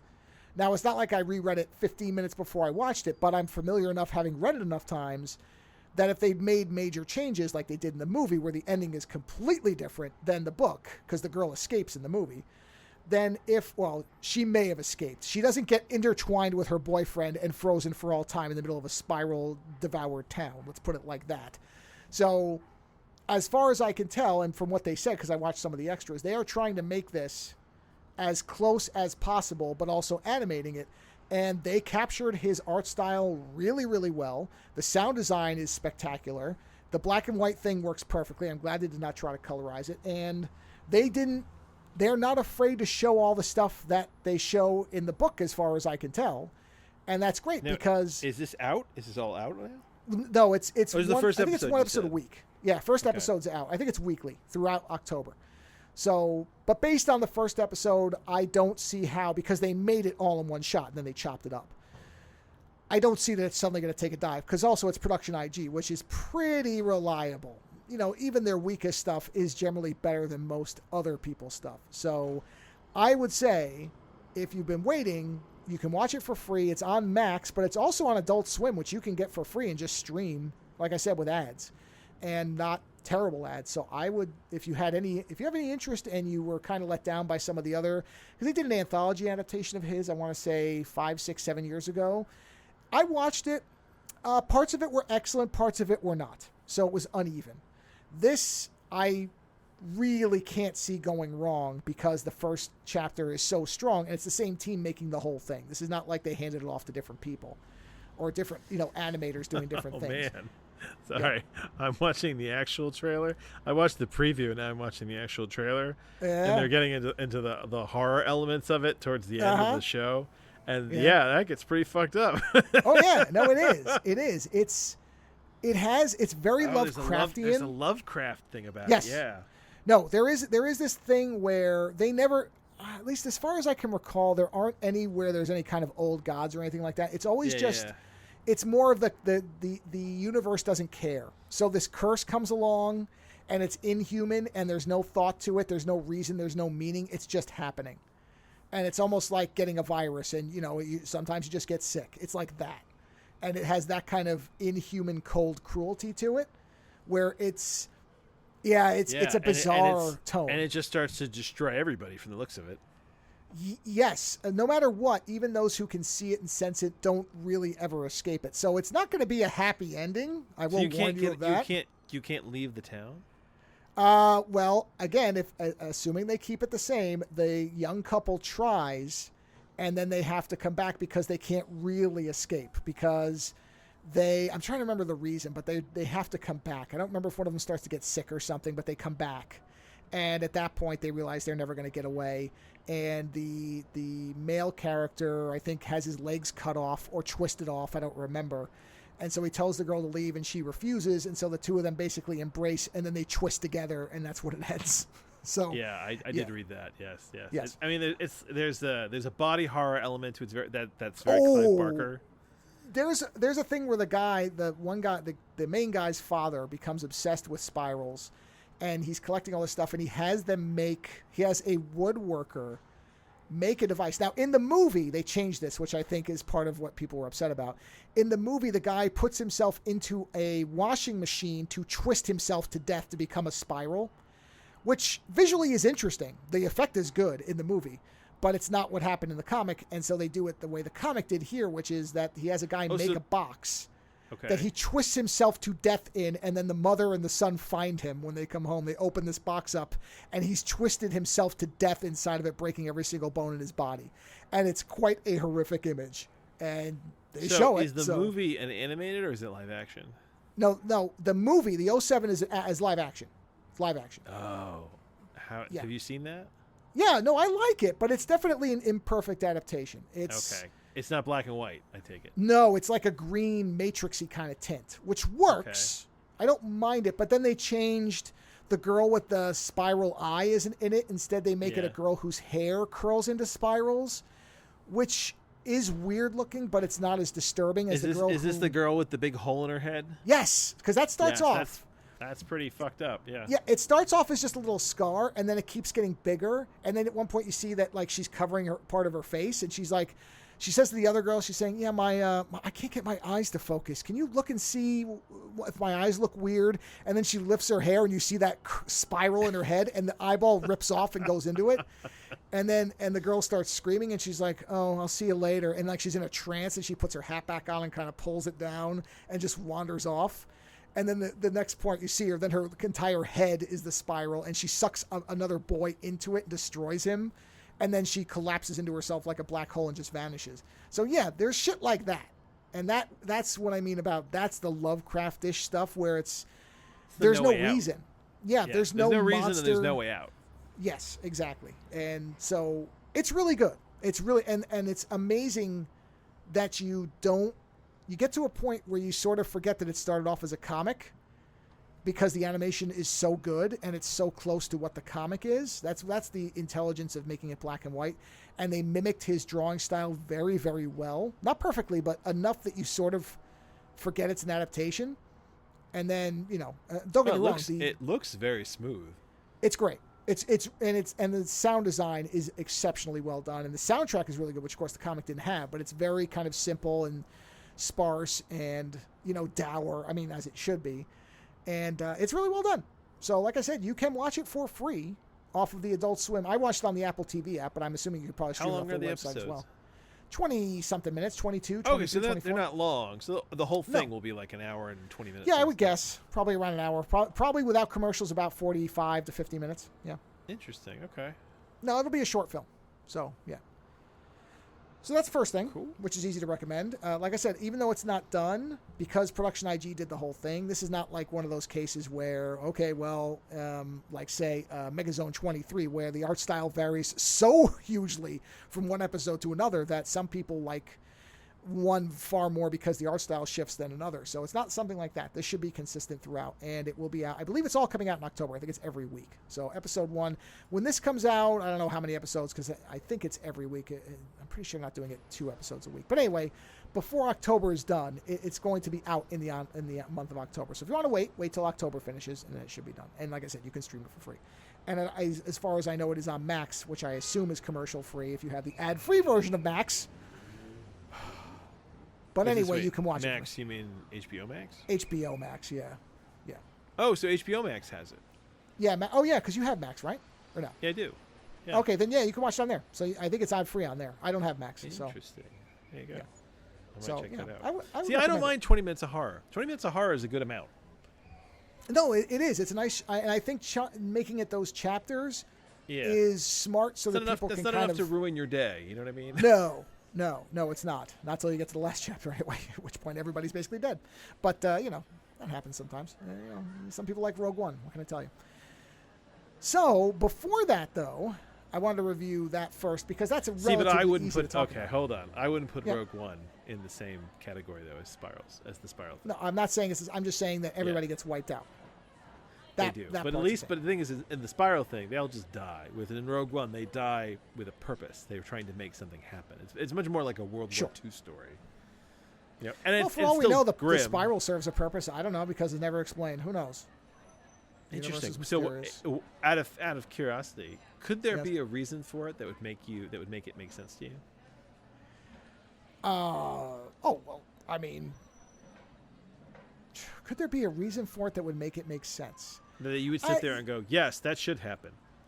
Well, okay, as far as should happen, I could see it being a byproduct of nature because spirals are so present in nature. So it could just be a natural phenomenon that doesn't occur very often. That wouldn't be a terrible explanation. But it's Could a it curse, be- which implies Well, that they refer to it as a curse, but that's a human Oh, okay. interpretation of what's okay, happening. so it's not. Yeah. Okay. So Yeah, no one really like so understands. many things. It's a Yeah. human. It's an attempt to categorize it in human terms. It's like a. But I don't know that it abscess isn't. cancer in reality. Yeah, it could be the happening is the planet's getting angry because we're fucking with it. Well, that could be what the spiral thing is. You know? Well, look, it could be as simple as there may be somebody in some part of town. I was just curious because the thing is, I understand that the Rogue One is about the need to get this information out so that the rebels actually have the chance to destroy the Death Star, right? I Yeah. get it. That's why they die at the end. That's what they're fighting for. It's worth dying for this Sure. information. But with spirals, it's like I'm asking you if there is a reason in your mind that you can concoct that would make the whole thing worth happening to a town full of people. Well, there's always the one thing that kind of is the okay. So, all right. So, ancient spirals. Okay, hold on. I'm just looking this. The city expands on its own. Okay, so in the comic, this is what I thought. The main guy, but this is a theory. I don't think this is ever. No, I'm curious. By all means, let's hear the theory. The theory is that the spiral city that you end up finding is in the center of the town. Is where it he says he thinks that it is jealous that nobody looks at it, and so it acts out. But again, nothing Is is this Japanese? Yes. So anything that lives for long enough or exists for long enough gains a soul. Isn't that the old Japanese kind of? Well, that could mythology? be. That might be right. I don't remember, but that could be. Well, because there's all this like old art of like umbrellas. There's actually a name for it. Hold on. Because like an umbrella will have a soul and it'll be jumping around, or like a sword. Yeah, will have a that soul. sounds familiar to me. I don't remember what it was so called. I wonder if it's one of the things. If a city is Sure. around long enough, it gets Well- kind of a soul of its own, and if it gets angry Or- with people, the things that it could do. Or you could always have it be the simple explanation that somebody in the town offended one of the gods, and we just don't know. That's the thing is, so many movies, the people who are being affected find the person who did whatever to offend whatever. But it doesn't mean you always do. Maybe everybody just here you suffers go. because some idiot summoned Mephisto and didn't realize I'm going to it. read this. I'm going to read this to you, and I'm going to butcher this Sure. Japanese so horribly. So enjoy. Ooh, So good. the Tsukumogami Emaki describes how an object would become occupied by a spirit after 100 years, so people would throw out old objects before they became 100 years old, which was called the Susuhari. So there you go. If the object is more than 100 years old, it gains a spirit. So theoretically, if you have a city that's old enough, that gains a spirit, and it's an angry spirit, yeah, it could fuck shit up. Well, there you go. So that's an interesting theory. It's as good a reason as any. If you need a reason. So sure, that's fine. Unless the series changes that, which I'm not anticipating, I'll let you know if that's the case. But as far as so they'll probably bring up that theory that the guy has, and that might be what they intend it to be. I don't know. We'll see. I will finish it because it's great. So, speaking of things where there's not a clear explanation of what happens, I watched. Now this is the most friggin' bizarre thing because, as I said in my short review, and I will restate here, the story behind this short film is more intricate, weird, and bizarre than the film itself, and that's saying something. So I watched a movie from earlier this year, titled Chime. And the director, it's a Japanese film, so we got 2 Japanese products here. Japanese film, but from the director of Cure and Pulse, whose name is a psychological Kayoshi horror. Kurosawa. Okay. It's what? It's listed as a psychological horror. Yes? I don't know. Wow, the storyline on IMDb is fantastic. Go ahead. A school teacher is woken by a sound that fills him with dread. Yeah, that's not accurate. Or at least, that's never explicitly said. Wow. Somebody gave it a 1 out of 10 on IMDb. Oh! People hate it because it doesn't have an ending that tells you what was going on. It's ambiguous, almost antagonistically so. But I think it works. So let me start with how this thing was released. I don't even know how to explain what this deal is because it's not really an NFT, but it sort of is type of thing where it was made for a platform called roadstead.io. Now in my 5, I think I called it roadside.io because I didn't have the article in front of me, so that was my mistake. And the movie was made, it's 45 minutes long, which is I suspect because this company was making it and they probably anticipated that they weren't going to be able to sell a lot of copies or that people were going to be like, what the fuck are you doing? And just not buy it out of spite either way, even though he is a well-known name and it is a gorgeous movie. But we'll get to that. So the movie was then a certain number of digital copies were made available to purchase. I don't even know how many. I can't find the number on how many there were. So I don't know if they just cut it off at some point once they hit a certain number. Who knows? Anyone who bought it then owned it and could rent it out or do whatever they wanted with it. I found multiple copies of it on YouTube, but they appear to be shifting, so I don't know if that's really legal or not. And my understanding, because I went on to Reddit and I was reading about this, and then people on there had private video links to YouTube channels. So people have uploaded this thing, but they can also rent it. If I had bought a copy, I could rent it to you for $100 for a week or a day or 2 months or whatever through this roadstead.io site. It's bizarre. I don't understand at all why this was thought to be a good idea. I don't know. It doesn't matter. It really doesn't. So I was like, okay, I'll just watch one of the YouTube ones if the quality's good, which it was. It was very good. It was, as far as I could tell, it was in full HD from what I could see. So I watched it. So the movie starts out, and we're in a cooking class with the cooking teacher you were talking about. Yeah. He's teaching the class how to do various different things. So it opens up, and we see the class, and there's one student who's off by himself and is clearly different from everybody else. He's acting a little bit withdrawn and weird, and he doesn't seem to really care about what he's doing. Like, he's letting things burn. He's chopping the onions too much, all this stuff. And the instructor is being very patient and saying to him, no, he's correcting him without being mean about it. He's not being a Gordon Ramsay. He's being very empathetic. So when the kid's burning the onions, he says, okay, you overdid those a little bit, but, it should still be okay. Just make sure you're stirring them and you don't want to cook them too long. Instead of saying, you moron, as a lot of, the hardcore chefs would be like, you have disrespected the ingredients. No, instead he's trying to be sympathetic and empathetic towards this kid. You can tell that there's something a little bit off about this kid.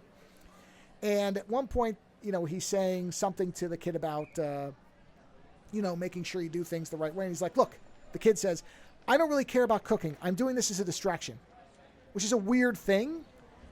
But then I think that they somewhat explain it later because, well, I'll get to that. So I will explain why I think that what they meant by him saying that.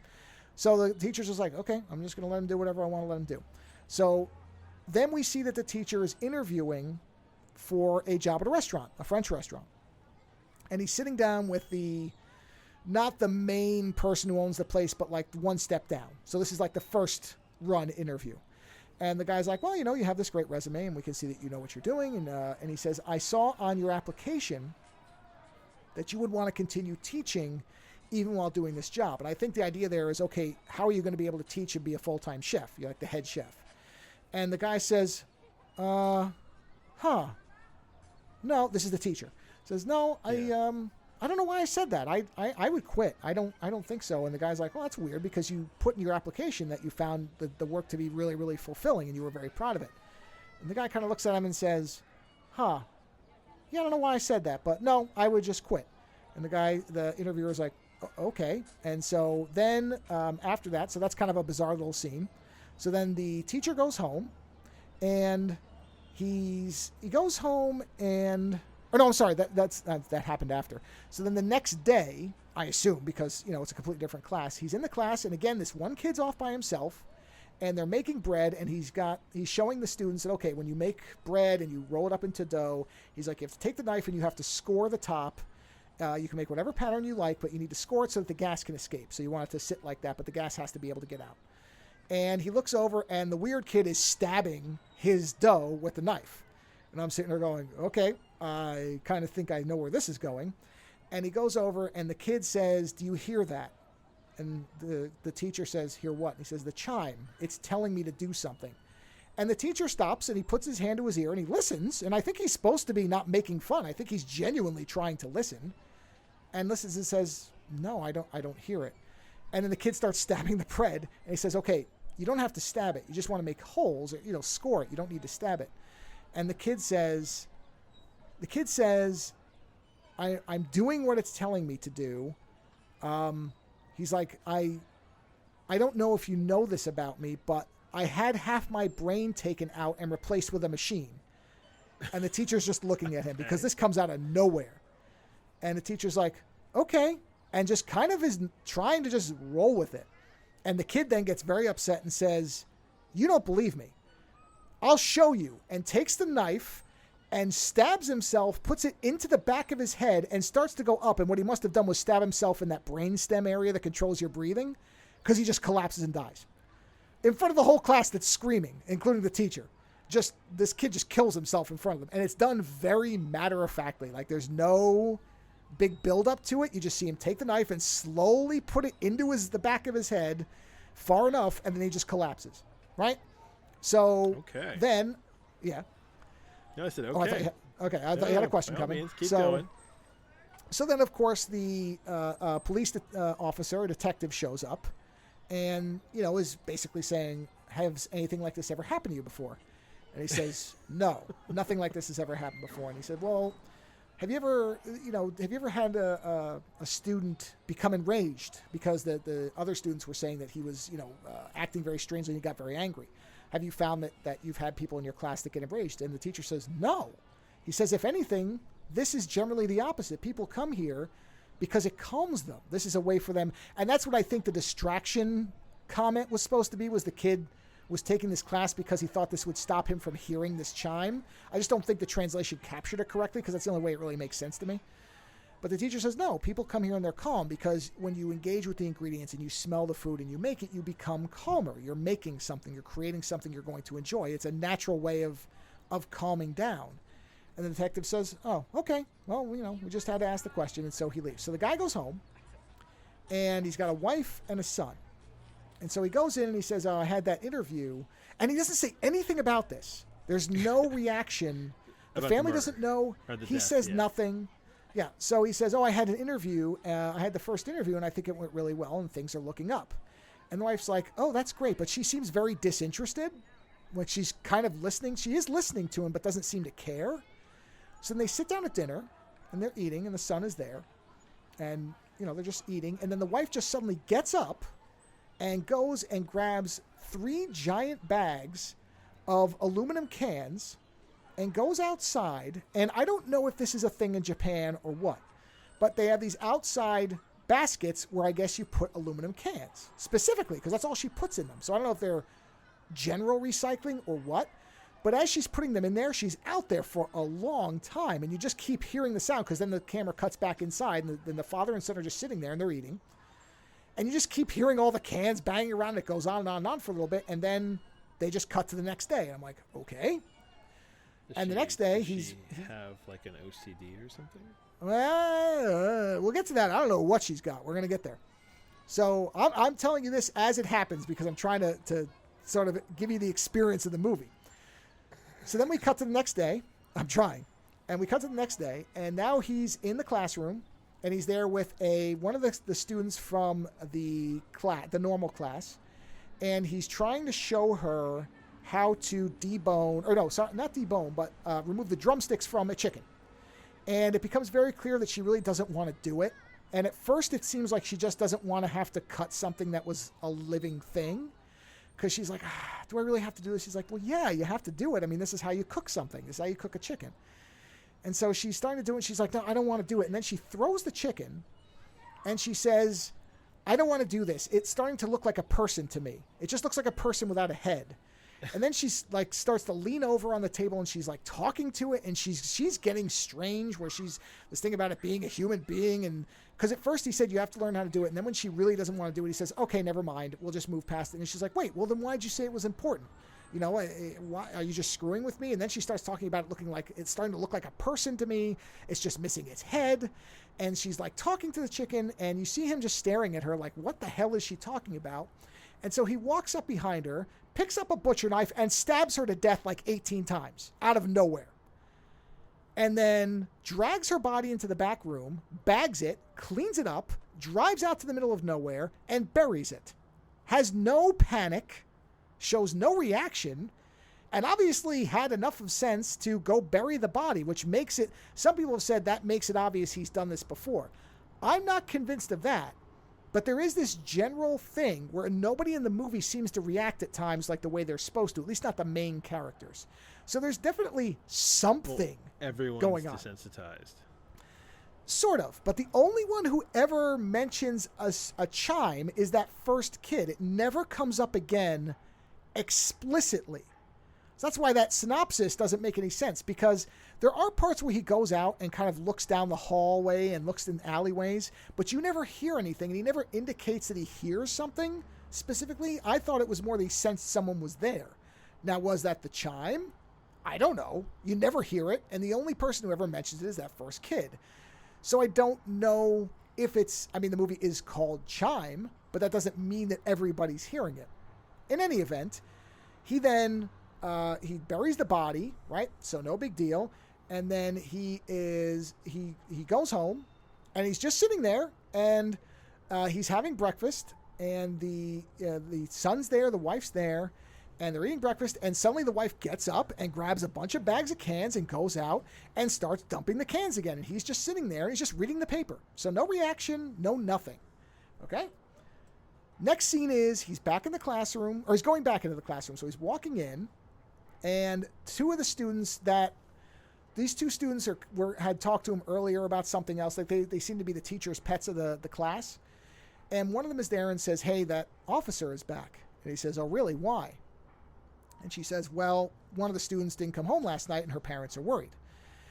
And he says, okay, well, I'll go talk to him. And of course, what you think is, all right, that something's going to happen. At which point the other girl, the other teacher's pet, comes running down the stairs and says, hey, I saw her. She's here. She's upstairs. And he has this shocked look on his face, and he says, what? And she says, yeah, she's up here. I found her.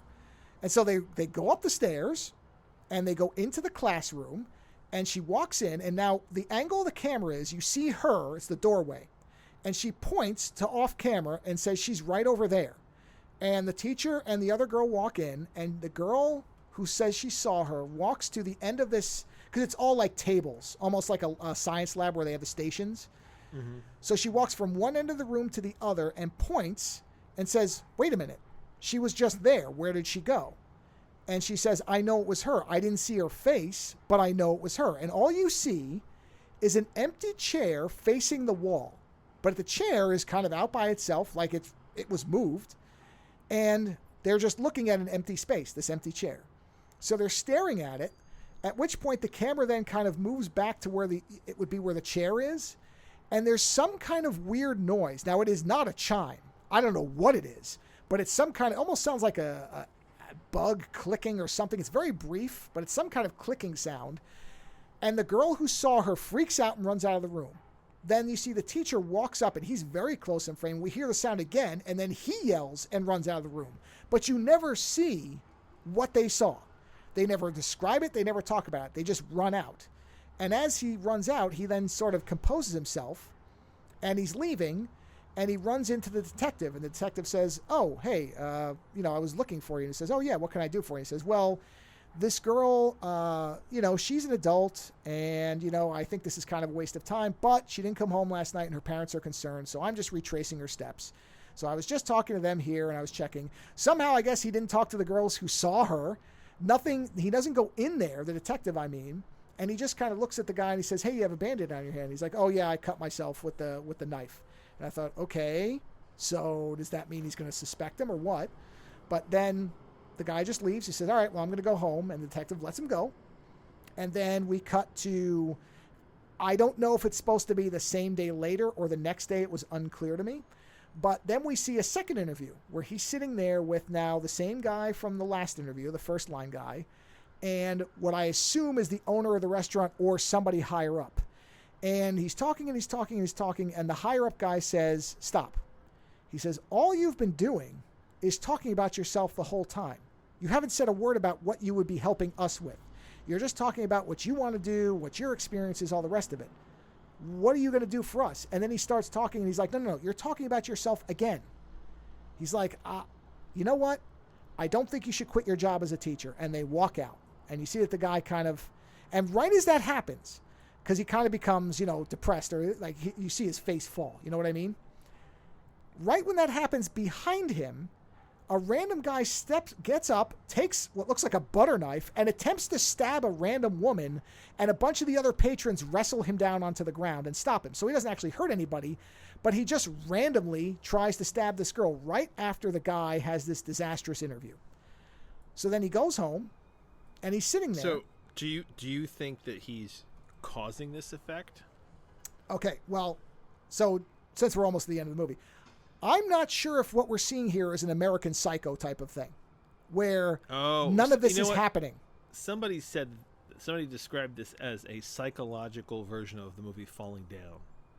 Okay, yeah, well, yes, there is definitely, when that random guy suddenly tried to stab the girl right after the interview, that's when I put the connection to him, but I don't know that any of this actually happened. So next scene, because we're not almost at the end of the movie now, because many of these scenes, as is my favorite thing in a lot of movies, is they go on for a while because they're just letting you kind of drink in what's happening and experience it. So now he's home, and he's sitting there, and the son comes in and says, hey, a friend of mine has this startup that he wants to let me invest in, but I don't know how much 200,000 yen is, but apparently it's not a small amount of money. And he says, so can I borrow 200,000 yen? And the dad says, what?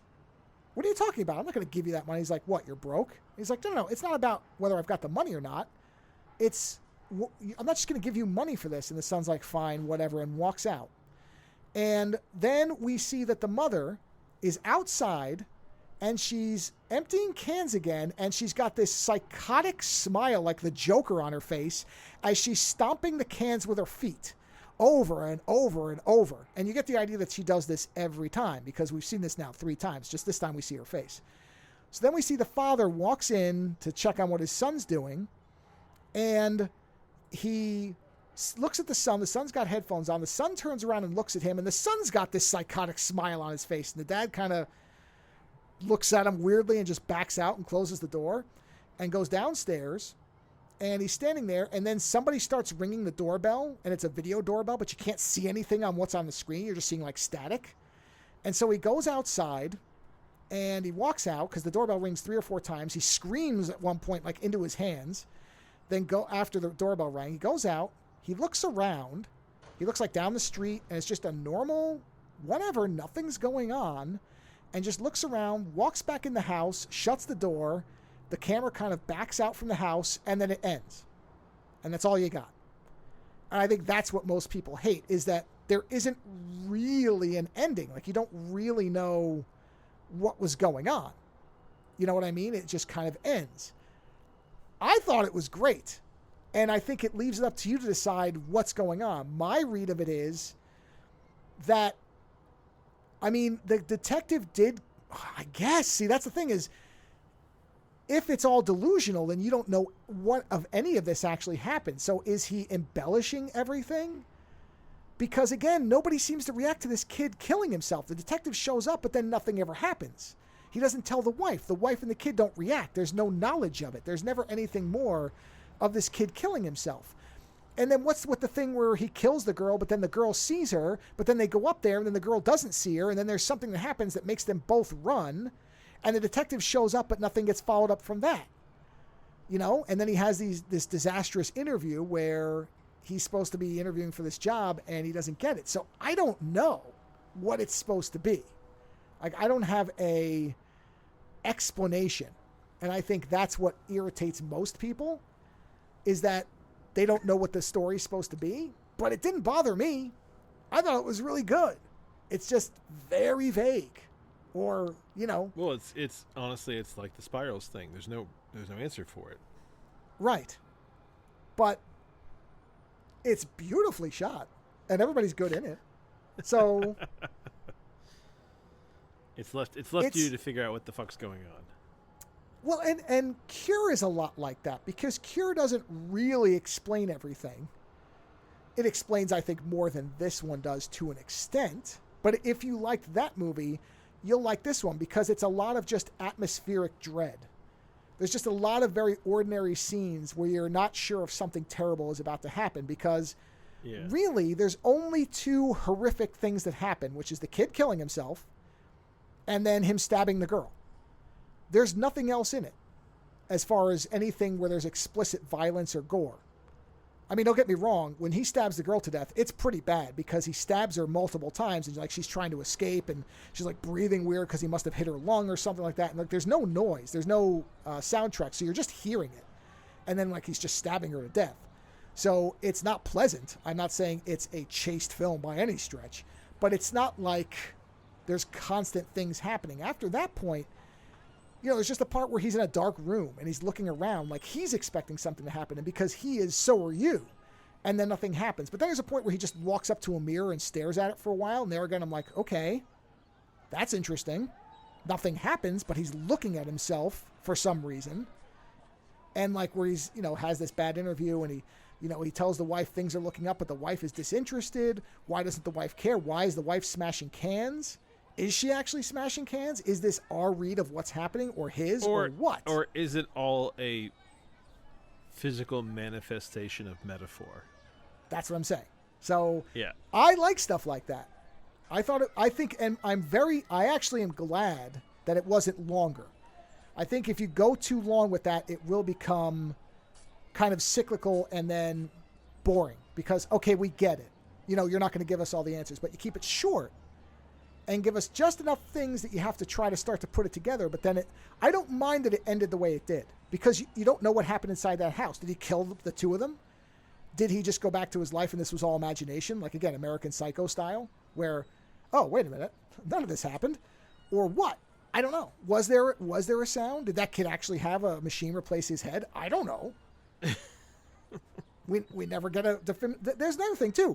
We never hear in an autopsy, oh, well, when we were checking the kid to see if he had any mental deficiencies, we did see he had some abnormalities in his brain, and we found some fragments of something where you'd be like, oh, wait a minute. What? No, nothing. Once that kid's dead, he's gone. Once that girl is buried, she's gone.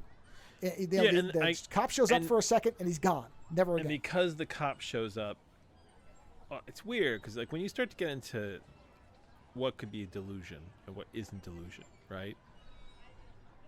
The cop is the piece that makes it trouble, because if the cop exists, then the other two murders do exist as well. But what if what if the cop doesn't really exist either? What if it's all a delusion? Yeah, and again, the other thing that complicates it, there's a couple things. One is the fact that his family acts so weirdly, specifically his wife. There's something odd there. His failure to react to the fact that he murdered a girl is odd. His initial reaction isn't really panic. It's, okay, I've got to bag the body, clean the place, and bury her. Not like he doesn't freak out that he just did something. There's nothing, and it doesn't seem, it's completely calm. He doesn't flip out. He's not stabbing her with like this infuriating anger. He's just stabbing her like he's butchering a piece of meat, like literally. So is it a girl, or did he stab a piece of meat, or visualizing a woman? Yeah, is it the whole, well, if the meat is just a person and I know how to destroy the meat, then maybe I can just destroy you. But yes. He didn't then turn her into a meal. No. No, nothing like that. No, he just buries her. Maybe. Now, here's the other thing. This is important. We don't actually see him bury a body. We just see him come up from some bushes with a little shovel. Was it a body? I don't know. I don't know what it was. So again, like you said, this could all be metaphor. This could all be in his mind. He could be it just so happens he was a really good serial killer that happened to run into a kid with a metal machine in his brain that heard a chime. I don't know. You know, the thing where they're asking him about his application, he says, I don't know why I said that. Like that indicates a mental problem. There's little things that indicate, well, something's off here. The fact that he doesn't seem to react to how odd his wife is acting seems odd. Because her behavior seems to be indicative of a mental problem. And he doesn't know, and the son don't seem to care that the mother just goes out there for 20, 30 minutes, emptying cans and like smashing them like a lunatic. They don't seem to notice that.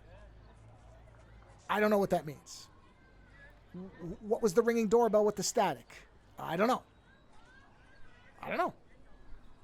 But like I said, other people will watch that and become infuriated, and I don't. That's why people hate it. Definitely. because there's a lot of vagary in it. Because the cop doesn't really seem to be doing his job either. I mean, it seems odd that he only shows up the one time when a kid kills himself. And then when the girl's missing, in the way the cop talks about the girl being missing is as if this is a waste of time. I'm sure she's fine. They're just freaking out because they didn't talk to her one night. And then why did the other girl say she saw her? I don't know. So maybe it is a spiral situation where everybody's hearing the chime, but they don't realize it. Because the girl was saying weird things about the chicken. She was having this weird little diatribe about not wanting to cut the chicken, but then the chicken looks like a little human without a head and stuff like that. And you're going, what? What now? It brings up a lot of questions. And some people are going to be very irritated by that. And I instead like to sit there and go, what was that? And I don't mind it. I think probably because it was short. If it had been 90 minutes of that, I think at some point you have to start tipping your hand if you keep going. Because how much of this can you just do ethereally? You can do it. But I don't know. It's just long enough that it sets up at least three different realities that could be true. And that's only the three I can think of. Which is that it's literally true. That it is two separate things that happen to coexist, meaning supernatural chime and cookery serial killer, which is beautiful if that's what it is, or it is a falling down American Psycho situation, which is what I would think it is. That's what my read of it is, because there's too much that if it was a falling down thing, then somebody should have been more suspicious of what was like when there's a suicide and then a girl goes missing and then one of the girls sees a phantom, somebody's going to start asking more questions if it's reality. To me. Well, in American Psycho, in the book, I think more than, but I guess the movie does it too. He gets into a point there where you're not really sure what of the murders are real or not, or if he's having a total psychological breakdown. I always thought it was a psychological breakdown. What was the book's angle on it? It walks the line. From my memory, it walks the line of the idea that could he have killed these people, or could he be having a psychological break? And it gets into this idea that sometimes people just don't notice shit. They just don't care. Like some people are just so pointless that it doesn't matter whether you have killed them or not. Okay, and so if the people that had died were like homeless or something, that would line up more for this movie. But the fact that the kid kills himself in front of the whole class, or at least and that's an interesting one, because that's not him. Like, he didn't do that. Like that kid killed himself, and you kind of I guess the thing is you try to figure out how to slot that all in together. Well, here's the thing. Unless those students didn't exist. Yes. Because but then you start But then you start getting to this game of, does any of it exist? Well, right, and that's the interesting part, because as the movie goes on, we never see the full class again after the kid kills himself. Never. The next time we see any students, it's the one solitary student with the chicken. There's no one else there. And then when he comes back the next day, we only see the two girls. And when they come up to the classroom's lights are off. So do those two girls exist? Because they're very teacher's petty. So is he making them up as I'm popular with young women? Like, you can go really out there with it, which is what I like. The movie doesn't explicitly shut the door on much, which I enjoy, because then you can start to think, okay, if this guy really is nuts, if he is in fact going crazy, is the chime making him see this stuff? Is he hearing it? Is that what that kid referring to, what the teacher's hearing? I don't know. I don't mind the fact that I'm conjuring things to try to fit them into the narrative. No, I guess because that's what's not bothering me. It challenges your thinking. It makes you have to contemplate it. I would be curious what your read of this movie would be. I mean, I know you usually have a lot of time to watch stuff. It's 45 minutes, so it's shorter. I'm just curious. What people have theories. Well, actually, what's the wiki say? I didn't even look at the wiki for this. Does it have a wiki? What does the wiki explain? Let's see. Let me take a look. Hold on. Chime movie. Oh God, I completely misspelled that. Chime movie. Wiki. Hold on. Wiki. It doesn't have one. Huh. Oh, wait a minute. Oh, here we go. I have a really weird theory somebody posted on Reddit. Ooh, good. Let's see. Yeah, this is weird. This gets okay, so, No, good. Let's have it. Okay, it's what seems like part of a mundane everyday reality of a rapidly urbanizing Japan suddenly starts associating itself with humans who initially look like benign cooks and later turn out to be sickened and possessed by these very metals. I like to associate this idea of machines turning against humans with Shintoism because of the amount of importance the Japanese religion gives to kami, which is the practice of daily worship of objects. Within this context, it seems as if the metal knife, the key object of worship for the chef, takes on this duality where it is both the object of murder and the object of cooking, and in both the instances it cuts through the skin of humans, vegetables, and other meat. The knife as metal also has this odd abstract connection to sound in the film. Right as the student obsessively cuts through an onion, he tells his teacher that he hears chimes ringing. The teacher can't hear them, but later on they do ring when the teacher is alone. These chimes seem to be the abstract idea of the metals we see, almost seeming like divine sounds that make their existence clear. However, the film is not about any divine benevolent force. The chimes are an ironically creepy entry of a machine that runs like a fever through the film, invoking Deleuze in my final... it kind of scrolls off from there. I don't really fully understand what the hell he's talking about, but it's an interesting idea. I don't know what chimes he thinks. I didn't hear the only things that were chimes, which now I think about it, I missed this until just now. I heard chimes. Doorbell. I read something about chimes at the end when he goes out of the house. Well, that's the doorbell. End. The doorbell. They keep ringing the doorbell, and that's when he yells into his hands. So I guess that doorbells are chimes. The chime?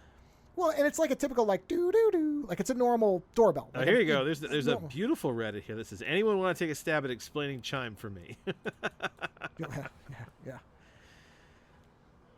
Yeah. I don't know. I know it is intentionally vague. Clearly. The only chimes though, because I kept waiting because I did read that you never actually heard the chimes people were talking about. A lot of people say it's delusions and an unreliable narrator. Yeah, well, and see, that's when that one guy tries to stab the girl right after his interview goes completely south. That is when I put that together, where I went, okay, this thing, he's triggering this somehow, right? But I don't even know whether that happened. That is the thing, is this is right on the line of being too unreliable. I'll say it like that. That's why I think if it had kept going, you would have had to have had more. But because it stops where it stops, you have to build the rest of you have to build what you saw and where you are. I think some people are not going to like that inherently. That's fine. You don't have to. I thought it was great. I thought it was beautifully I'm trying filmed. to dig through some people's reactions, and I found one that seems interesting. Sure, go ahead. Which is that I think, so this is also on Reddit, I think my interpretation of Chime is that Matsumoku and his family are all mentally ill at the beginning of the film, but living in a state of equilibrium. As evidence that they are all mentally ill, Matsuko is preternaturally calm in a quiet, eerie, and natural way, and talks to the detective about how being in the kitchen keeps negative emotions away. When his wife asks about his day, he talks about a job interview and not the suicide that happened right before his eyes. His wife is disheveled and collects a seemingly impossible amount of recyclables on a daily basis. She seems to have a deranged fixation on transferring them to bins and then crushing them. Boy, does she. His son goes between either being quiet and distant or else inappropriately laughing and grinning maniacally. When Toshiro comes to the class and kills himself, he disrupts the chef's barely maintained equilibrium. This act and its consequent introduction of negative emotions brought into his kitchen tips an already mentally ill Matsuko into a state of acute mania, where he is no longer holding it together. He then kills one of his students and begins to show more acute signs of mental derangement. If you subscribe this interpretation, this means that the film doesn't contain any supernatural elements, and many of the creepy things that happen are red herrings. Toshiro is exactly what he seems to be, a mentally ill student with schizophrenia. Everything he says about a chime or a machine in his brain is nonsense. The strange behavior of both Akami and her friend are PTSD responses to watching someone kill themselves in class. And the attempted and seemingly random stabbing that happens in the bistro is a coincidence. That's one theory. Okay. But you know what? What's nice is that there are theories. There are so many different theories. I mean, this is the whole, you create art and you kind of just leave it out there and let people fill in the blank. Yeah. The question is, are the blanks too big in the case of this movie? Or do you think that they are just enough? I don't. I found it interesting to try to figure out a thread that made it all make sense. Now, I'm not a typical movie viewer either. I enjoy this kind of crap. So this is, would my wife like this? Huh? No. I don't think she'd enjoy this.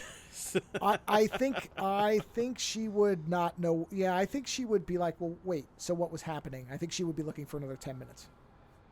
Because it does force you to try to fit together things that do not inherently seem to fit together. And some people are going to enjoy that, and some people aren't. The only reason I don't know for sure if she would or not is because she likes David Lynch stuff, and a lot of David Lynch stuff is like this, where it's like, well, what is this?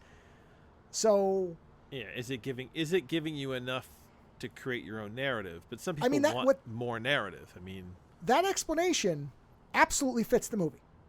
That he had everything barely under control. One thing disrupted his control, because they do show that everything is kind of laid out in a pattern. It's a very OCD kind of thing. And, where it does seem like he has an order to his life. And so does it take just one thing disrupting that? If he was, if he was banking some people are their jobs, right? So if he had wrapped his future hopes up in this job that he seemed overconfident he would get when he's talking to these guys, especially the second time, the way he's talking as if he already has the job. And I think that also is what's irritating the higher up guy. So if he had pinned everything, because he says to the wife, things are looking up, which indicates that either something was not right then. Something was down. Or that he was bored and wanted something new. And then that falls out from under him, and then suddenly a guy tries to stab a random girl. It does make you think, okay, he is either radiating something, or this is his worldview collapsing because he had this inch left to be pushed, and he just got pushed a foot between the suicide and not getting the job. Possible. It is. It's possible. So was his, what I perceived, that's interesting, because that also reverses what I thought was empathy, or him trying to not upset the student. Maybe it wasn't that he cared about the student at all. He just wouldn't allow the deviation. And so he was responding as if the kid was saying, Oh, I'm sorry. I meant to be just scoring it, and I accidentally pierced it too hard. Instead of hearing him say, yes, half my brain is now a machine. Well, and then, him killing the girl is him saying, no more negative emotions in my kitchen. Like he's being or just the fact that she is resisting his authority, because in the other scenes, whatever he said, most of the students were doing. So the only two people who ended up dead were the ones who deviated from what he was saying, whether it was because they were mentally ill themselves or they just didn't want to follow his directions. That's a completely valid interpretation. See, that's what I like about movies like this. That's as reasonable as mine. I still like mine, but I can't say that doesn't fit the movie entirely as well. So, good. Yeah. There, not 4 explanations. There you go. You just came up with a 4th one. There's probably a 5th one and a 6th one and a 7th one. And there's always the one that is, in fact, a supernatural chime, spiral, Uzumaki type thing that is, in fact, it's affecting this small area of people. It would explain the weird ringing doorbell with static. And if you watch it a couple times, you might pick up some minute detail that connects all those things together. Oh, my eyes were just all over. I'm like, I was all over the place trying to figure out, what was going on. That's what I like about movies where they don't cut a lot, where they sit there and dwell on a scene, because then you can start looking. You're like, okay, what's going on? Is there something in the corner? Does something move? Is there something out of place? Is there a color that doesn't line up with all the other colors? I look for that a lot in movies like this, where there feels like there's a consistent color. What does the clock? What does the clock say? Is there a clock in the shot? Right. Was something in the same position in the last 3 scenes and now it's moved or whatever? Like the chair is out of place. That chair, when you see it, does not look like it belongs in that room at all. And the fact that it's facing the wall, will something put that chair there? It wasn't there when he stabbed the girl to death, as far as we could tell. So I don't think he did it. But did he? But then why did the girl see something? That's why I'm like, did the girl even exist? These girls are, keep telling him things like, oh, yeah, the detective's here. Oh, that guy is weird. Toshiro, he's a weird guy. Like, they're talking to him like teacher's pet types. So is he conjuring that? Again, I don't know. It's hard to say. It is also true that usually there are teacher's pets in classes. And if you do respect somebody in authority, then you do sometimes suck up to them. So it could very well be that they were there. Again, I'm not saying I know it.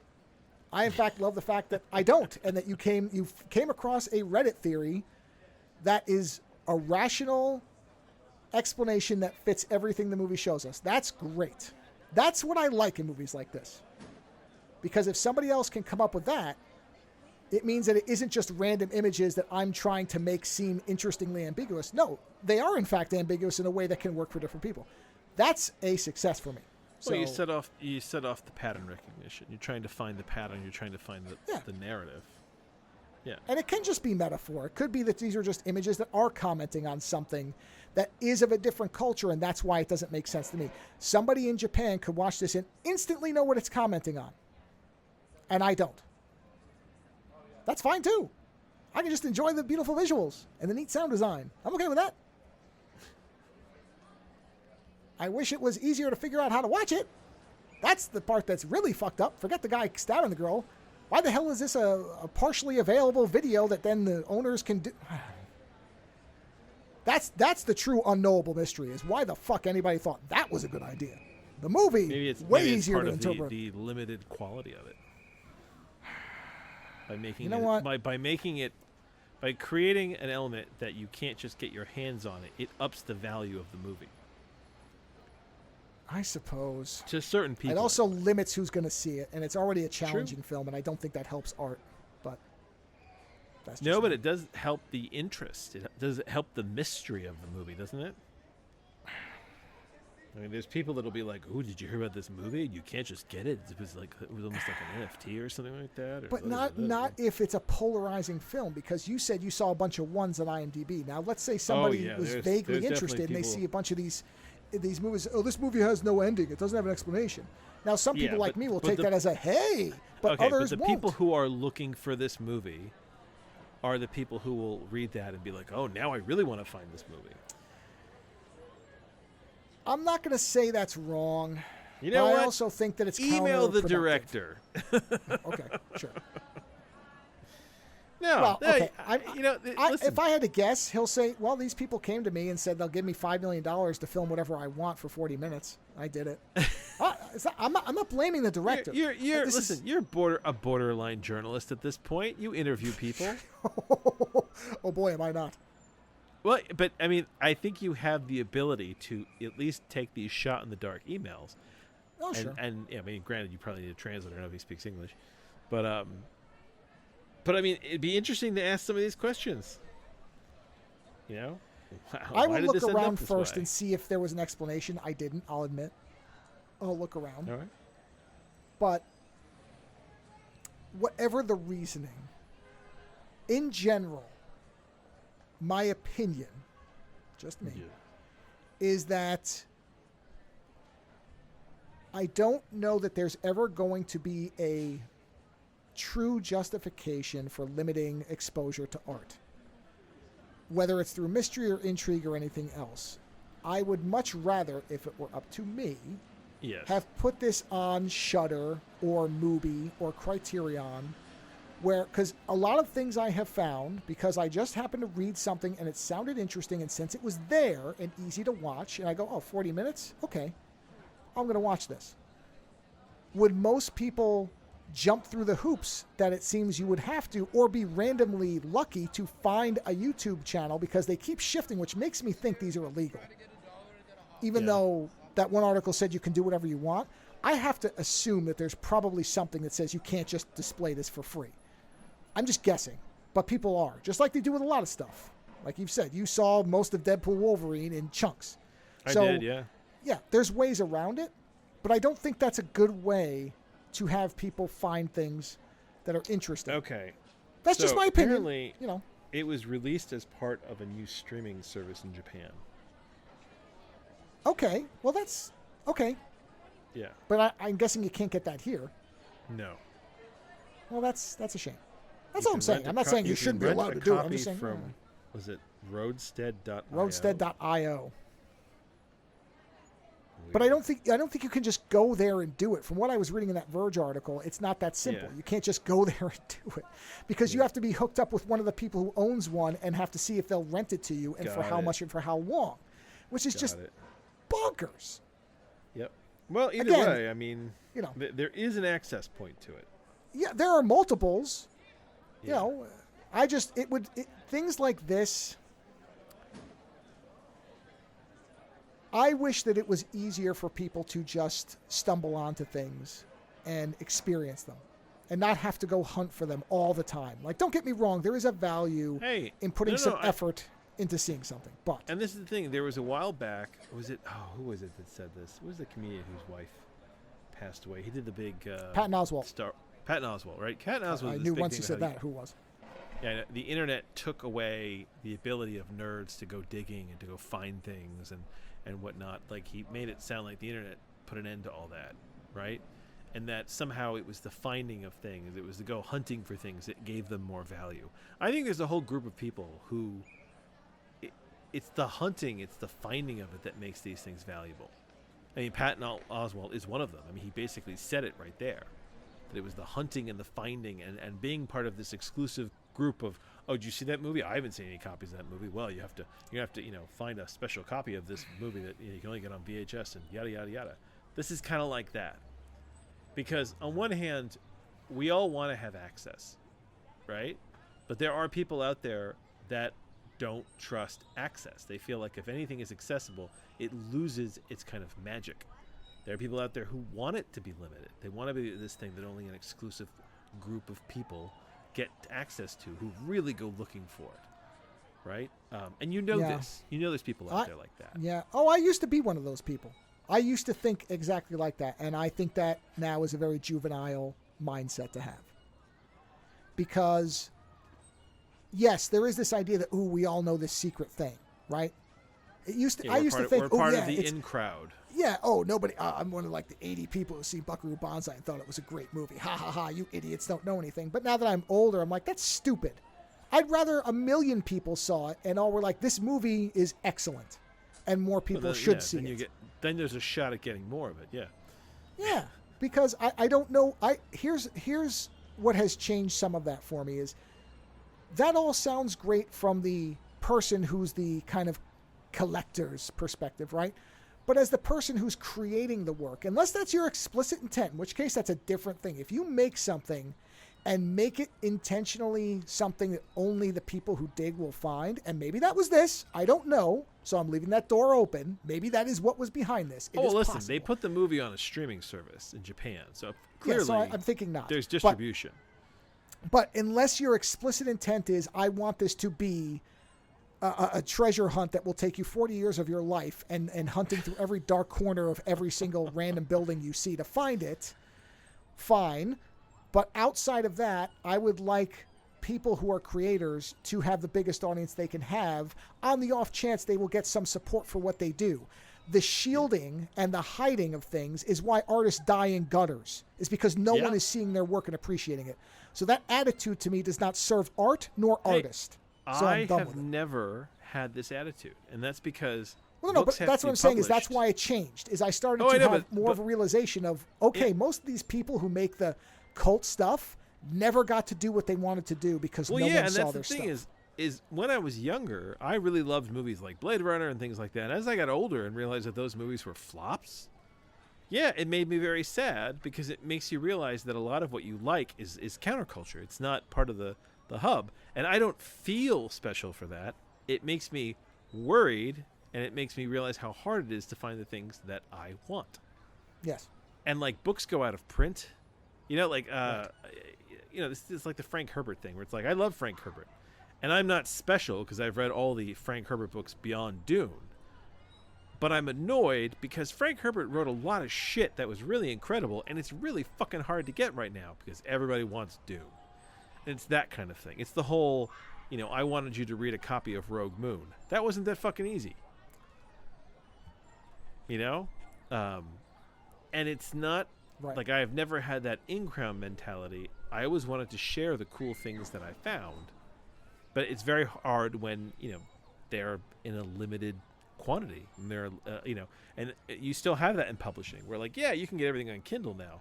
But if you want things, not everything, but if you want hard copy of stuff, that's still hard to come by. Listen, I'm still looking for Volume 4 of the Maximized Edition. I can't find it. It's not even on Amazon. I got to go looking for it at this point. Does that make me happy? No. It fucking annoys me. Like, the fact that this movie is so difficult to get your hands on, I wouldn't have bothered. I would end up watching Ghost Rider with my kids. I'm at that point now where it's like, if you make it hard for me, then I'm not going to watch it. Why? Because I don't have the fucking time to play your reindeer games. Yeah. Like, there's not enough time for reindeer games. If I had found it on YouTube, I would not have gone through all the effort to do this. I would not have set up an account with a certain thing to pay a certain person on the chance that maybe they gave me the right copy. Yeah, exactly. Nonsense. And that's what I mean about that whole thing where the internet's... No, stop. No, it didn't. Yeah. It just opened up access for more people. It just changed it. It just changed it. This is like this idea that because a lot of people like something you like, somehow there's something wrong with it, or it becomes not as good. That's a juvenile attitude. Yeah. I like that people know. Listen, I was delighted that my wife liked The Exorcist 3, because now, every year at Halloween, we'll watch The Exorcist 3, which I like watching. Otherwise, I'd only be watching it when she didn't watch it, which is not as fun for me, because I like to experience things with my wife. So... No, I get it. I don't want them totally to be hidden from her. Yeah. But, sometimes they just don't like shit, so. And that's a separate thing. It's a separate thing entirely, yeah. Look, I generally hate vegetables. That is pretty much a given. It's a joke within both my nuclear family, my blood family, and my extended family is anything green Joe doesn't like, which is generally true, except for lettuce. But... what nobody can say, because it would be a lie, is that I didn't at least try stuff. I try it, I hate it. But I tried it. That's okay. Yeah. Why not to try it? Unlike me, who eats a lot of stuff that I hate because it's good for me. You are a better person in terms of your treatment of your body as a physiological temple than I am. I've been more medically abused than you is really what it is. I eat a lot of green gummies, so they can't say that gummy bears. So they can't say I don't like anything green. No, they're definitely helping you. No. So yes, it's a different thing. Especially if you don't those like something. those I'm okay. diet Haribo ones that just give you like absolute diarrhea. I will say one thing. I don't eat diet anything because I just know that there's no point. I never liked, even when I was younger, I never liked diet soda. I don't like diet anything because it never, ever tastes good. And I'd rather just accept the fact that I'd rather know that, yes, I'm probably having more sugar than I should be with this soda can, but at least it's fucking sugar. Bad. Yes. Yeah, it's not it's just okay. some chemistry set. Yeah. Right. That is doing a shoddy imitation of sugar. And not because I think it's poison, just because I don't think it tastes good. That's all. So, I don't think Diet Coke tastes good. Not in comparison to Coke. But honestly, Coke is too much for me at this point either. But I was none always of a it Dr. does. Pepper guy. Well, okay, I'll ask you this, because I always was curious. They always said Diet Dr. Pepper tasted the same. Is that true? Oh, fuck no. Okay, I didn't think so. No way. But I was curious, because I've never had it. So I was wondering. No, Diet Dr. Pepper tastes like the Diet Coke of Dr. Pepper. I mean, you can taste it. It tastes different. I'll give you a perfect example. Actually, the energy drink I had for the show tonight, which is by a company called Alani. Diet Cherry Coke. I had that once, and that oddly was very close to Cherry Coke. Oh, I will bear that in mind. But I'd be willing to try it, I I'd be mean, curious. but like close, but not right. Just so we're clear. But it was. But it was this closer is a than good example. Yeah. So my wife picked up this energy drink for me. It's by a company called Alani, Alani. It is, according to the can, gluten-free, vegan, and what the hell does that say? It's fucking biotin, like biotin. B something and B12, but it's 200 milligrams of caffeine. I have one of these before every show. Wow. Okay. How do you think I have such enthusiastic movie reviews? This is not just for me. So it's called Witch's Brew. And the flavoring is caramel apple. And she handed this to me and said, I don't know if this is going to be disgusting. And I said, well, I'll try it. And it doesn't actually have any caramel. It's just green apple soda, which is fine. It was good. I liked it. But that's what I mean. I'll try it. I was like, no. She said, well, if you don't like it, you can just throw it away. I'm like, no. I'm going to drink it. You bought it. If I open it, assuming there's not something terribly wrong with it, which there wasn't, I'm going to drink it. I don't care whether I really like it or not. But I tried it. So that's what I'm saying is, it's fine if you don't like something. That's a different thing. But this idea that I should never have been able to try this soda, that it should have been something that only people who go to the gym on Tuesdays and Thursdays between 11:30 and 12:30 p.m. Oh no, I don't even think they should be drinking that shit. I don't think anyone should be drinking whoever. that shit. But what I'm saying is that doesn't make it better that I never got to try it. That's stupid. I didn't even know it was an argument. Most of the people I know who drink a lot of these energy drinks has nothing to do with the gym. Well, I only drink it once a week. I drink it for our show. That's it. There you go. If you've listened to previous shows, I am 99% done with coffee. And the only reason I say that is because every now and then if I have a really bad night and I need to get through, I drink coffee. But the beautiful thing is, because I don't drink it that often, when I do drink it, it's like a fucking thunderbolt through my body. I'm like, whoa! It's still like a thunderbolt the greatest... for me. I love coffee. Well, that's the yeah, that's it. I got to the point where I was just drinking coffee and it wasn't doing anything. My body was like, no, then that's a waste. That's just a waste. Yeah, no, and that's the thing is that the limitation, and maybe this gets back to your movie. Sometimes the limitation of a thing can, in your body, make it more enjoyable. Sometimes. Sure. Yeah, sometimes. So maybe sometimes limiting the access of a movie can up its, I don't know, its mystery. Perhaps. Who knows? I'm sure there's a Reddit thread arguing about that as well, because there is for everything. But that will bring our discussion to a close for this week, everybody. So whatever you choose to watch and however you choose to watch Still didn't do it under 2.5 hours. No, but I didn't really expect to this week because Chime I knew was going to be a little while just for me to explain it. Because sorry, I was just looking at the timer and I was like, yeah, with the theme music, man, it's always 4 minutes longer than you think it is. Yeah, no. Because I knew this would not be a short one because I can't explain a movie like that succinctly. You have to give some detail for that, and I knew it was going to take a while. Jesus Christ, too. If you were caffeinating me right before I did this show, these shows would be like 4 or 5 hours long. I'm sure. Well, I'm pretty sure Doug and I both have a lot of caffeine before we do our shows. Hence, they're 5 to 10 hours long. Jesus, yeah, because I'm 3 hours ahead of you, and I haven't had any caffeine in weeks. I mean, you've trained yourself to stay up. Yeah. So Yeah. Yeah. Oh, there you go. In closing, whatever you choose to entertain yourself with and however you access it, have a wonderful weekend. And however you interpret it. And however you interpret it, Yep. it's valid as long as you think it fits. And on that note, we'll talk to you again next week. Visit OzoneNightmare.com to subscribe to new episodes, browse through our back catalog, or to find links to support the show. Follow @OzoneNightmare on Twitter for the latest episode postings and other show information. If 280 characters just isn't enough, you can always email us, theozonenightmare@gmail.com. The opening theme for the show is provided by Heartbeat Hero. The closing theme is provided by Ogre. Please visit and support these artists using the links in the show notes for each episode.